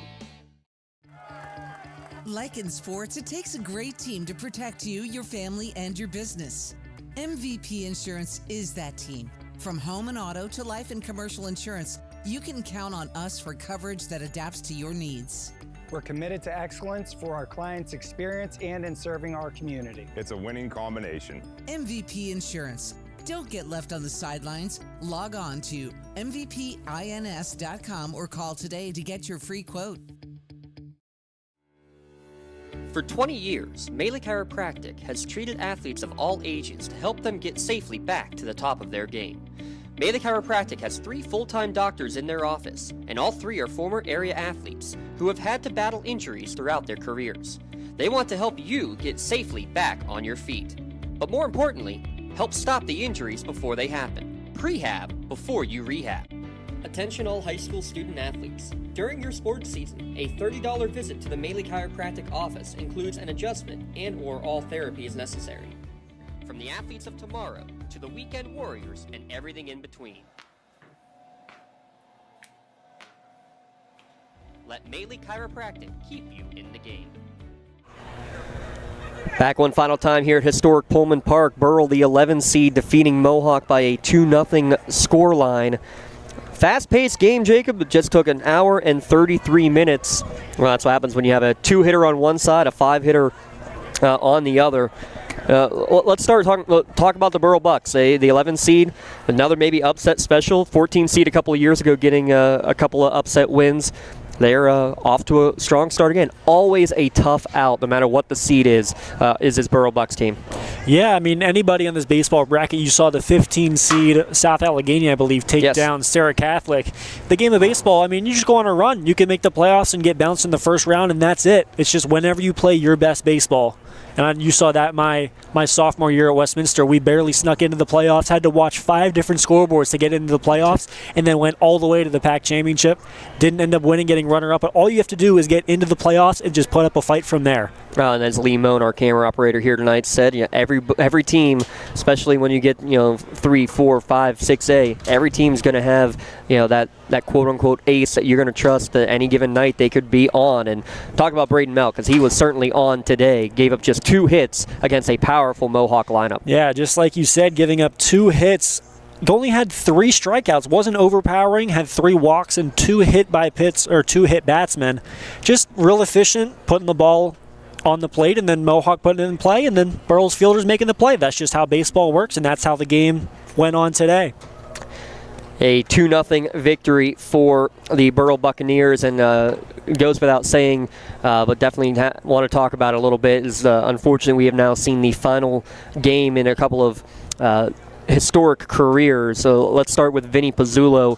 We'll see him playing at Cal U next year on the baseball diamond, but set the program record for career hits. 104 career hits he finishes with, does Vinny. Been real fun to watch him over the last 4 years. Just a great ball player we've seen for the last 4 seasons. All around the diamond, on the bump, hitting the baseball, just a fundamentally sound player. Something that I've definitely said many times, watch the way he plays out there. He is somebody that you'll always want to keep your eye on. Tough to see his career come to an end. Briar Crawford, we thought his career came to an end a month ago. Very awesome just to see him back out here playing today on a torn ACL, giving anything that he can to help the team. And just a tough scenario there. Would have loved to see him out there, as he was the potential ace of this staff. And obviously Bobby Fadden, the 5-sport athlete, it feels like he's been out here forever. That's because he's been doing this for 4 years in every sport. We've been calling his name for 4 years on the football field. Owns receiving records galore for the Mohawk football team. Finished as a number 3 or 4 scorer all-time in Lawrence County basketball history, and all these years on the baseball diamond as well. Not to mention golf making WPIAL championships and track and field as well. So unfortunately we see the incredible high school career of Bobby Fadden come to an end here tonight. And the one thing that when I was talking to Coach Marion that really stuck out before the game, he said that, this team doesn't get overly hyped, which can be a good thing. It can be a bad thing at times, too. But more than anything, he said, hey, we know that they're focused. They're going to be ready for the next pitch. And the next pitch isn't going to come in the high school diamond. It's going to come the next pitch in life. And I think that's something that is very telling for what this Mohawk program has done, because it goes beyond just sports to what these young men will become in life. Absolutely. And you've seen many of these young athletes come out of Mohawk and go out and do great things. And not only just the athletes, just Mohawk area school district as well. Mm-hmm. Everybody going out into the real world and doing great things, and it's just really awesome to see a program be successful on the diamond or just on any field or court and just go out into the real world and make a difference. And what this senior class, over the last 4 or 5 years in total too, because again, a decade ago you're talking about a baseball team that was 1-5. You're talking about a football team that was winless for a couple of years. You're talking about a basketball team that was scraping away a couple of wins if they were lucky. Now you're talking about them as being potential powers in all 3 sports over these last few years, and a big part of it is some of those seniors out there. So big shout out to all of them, and unfortunately though their season comes to an end at the hands of the Burrell Buccaneers. Let's wrap things up here, Jay. A couple awards to give out. Let's start with our Maley Chiropractic Play of the Game Award, and it's the fact that he played it all. Briar Crawford, that in and of itself would have honestly warranted him a shirt tonight, but he made a couple impressive plays, a leap and grab on a line drive, coming off the bag, making a stretch and tag for a couple of outs at first base. He played a big role there at first base, being the big body, and again, just being out there at all with a torn ACL is something to behold. Yeah, if he didn't have that huge cast on his knee, I would have been able to tell that he had a torn ACL just going out. Maybe he wasn't moving the greatest, but still, just having that determination and overcoming everything, overcoming a whole torn ACL and still playing his final game. That's all the Mohawk faithful can ask for, and he gave it everything he had. That's all he could do. That is your Play of the Game Award. Give a shout out to Maley Chiropractic. Do you feel 10 years older, or would you rather feel 10 years younger? It may not be just old age slowing you down. Chiropractic adjustments can help bring the young athlete out in you, unless your name is producer Rob Natel, because he can't stand the cracking in the videos. Go get an adjustment from Mitch Maley, Chris Ardro, and Kelsey Bowser. They'll get you straightened out for sure. And best of luck to Briar Crawford in his recovery. I believe surgery already scheduled as well. He'll take home a customized T-shirt today, though, courtesy of the Red Zone, from being named today's Play of the Game award recipient. You can view the full list of the season's top plays at lcsportsnet.com and click on awards. Congratulations to to Briar Crawford as your Play of the Game award recipient. Let Maley Chiropractic keep you in the game. As for our MVP of the game, how can you not go with the two-hit shutout? Braden Mell, he missed time due to injury early in the year. Comes back, he's playing his best ball for sure at the right time. Scatters 2 hits, gets a shutout against this Mohawk offense. He's got to get an MVP of the game shirt. Absolutely. It's really hard to come out and throw against a team that's hitting almost 350 on the year, and then doing that, going all 7 innings and only giving up 2 hits. Just astounding. Was definitely on his game today, and definitely hope to see that once again the next time that they play, and they will take on Elwood City. Home, auto, term, life, liability, insurance, and more at MVPINS.com. Your MVP of the game is Braden Mell. He just got his customized T-shirt as well, courtesy of MVP Insurance, for today's MVP of the game. Burrell Bucs will be playing on Tuesday next week against the 3-seed Elwood City Wolverines. Site and time to be determined, but seeing as both teams are right here, would not be surprised if we're right back here at Pullman Park for that game a week from today. And then the quarterfinals, that is the quarterfinals, semifinals will be on Thursday. Reminder, we have a triple header of softball action coming on on Thursday night, doubleheader at North Allegheny featuring Laurel and Neshannock. Riverside, Trib Live will have coverage of that one down at West Mifflin, and of course the Shenango Wildcats taking on Apollo Ridge on Thursday as well at Seneca Valley. Jacob Walzer, welcome to the mic side of things. It's a pleasure to be here. I've been working camera for you for almost 8 years, and I'm sure. Oh God, has it been that long? Yeah, working camera for Newcastle and watching Mike Wells, but it's good to be here. Good to be doing games. Good to be just commentating players that once I played against. I mean, all those years ago it seems, but I was playing against Bobby Fadden. I was pitching against him when he was hitting, playing basketball against him. Crazy how much the time flies, and it really makes me feel like I'm getting old. Yeah, well, you're getting old, but now being on the mic side of things, this is when we can say we're going to go skedaddle out of here and let producer Rob Natel take care of all the equipment himself, right? Right? We're going to pretend he didn't hear that. No, exactly. No, big shout out Rob Natel doing the yeoman's work for the doubleheader here today at Pullman Park. Big thanks to Mr. Milan and everyone here at Pullman Park as well for everything that they've done for us. Lee Moan sticking around and running a camera as well, giving him multiple roles because I must be really desperate if Lee Moan has to run a camera. But that's another story for another day. Big shout out as always to Coach Mariano and Athletic Director Matt Laporte, always so courteous and hospitable to us. Unfortunately, the Mohawk Warriors fall in today's game. Final score of 2-0. The Burrell Bucs advancing to the WPIAL quarterfinals. For Lee Moan and Rob Natel, my broadcast colleague Jacob Walzer, and a shout out to Tyler Aaron from Game 1 as well. I'm James Dotson saying so long and stay tuned. Triple header softball on Thursday, and then 9 potential games coming up next week on Monday as well. But here tonight, Burrell 2, Mohawk nothing on the Lawrence County SportsNet, powered by LCAP.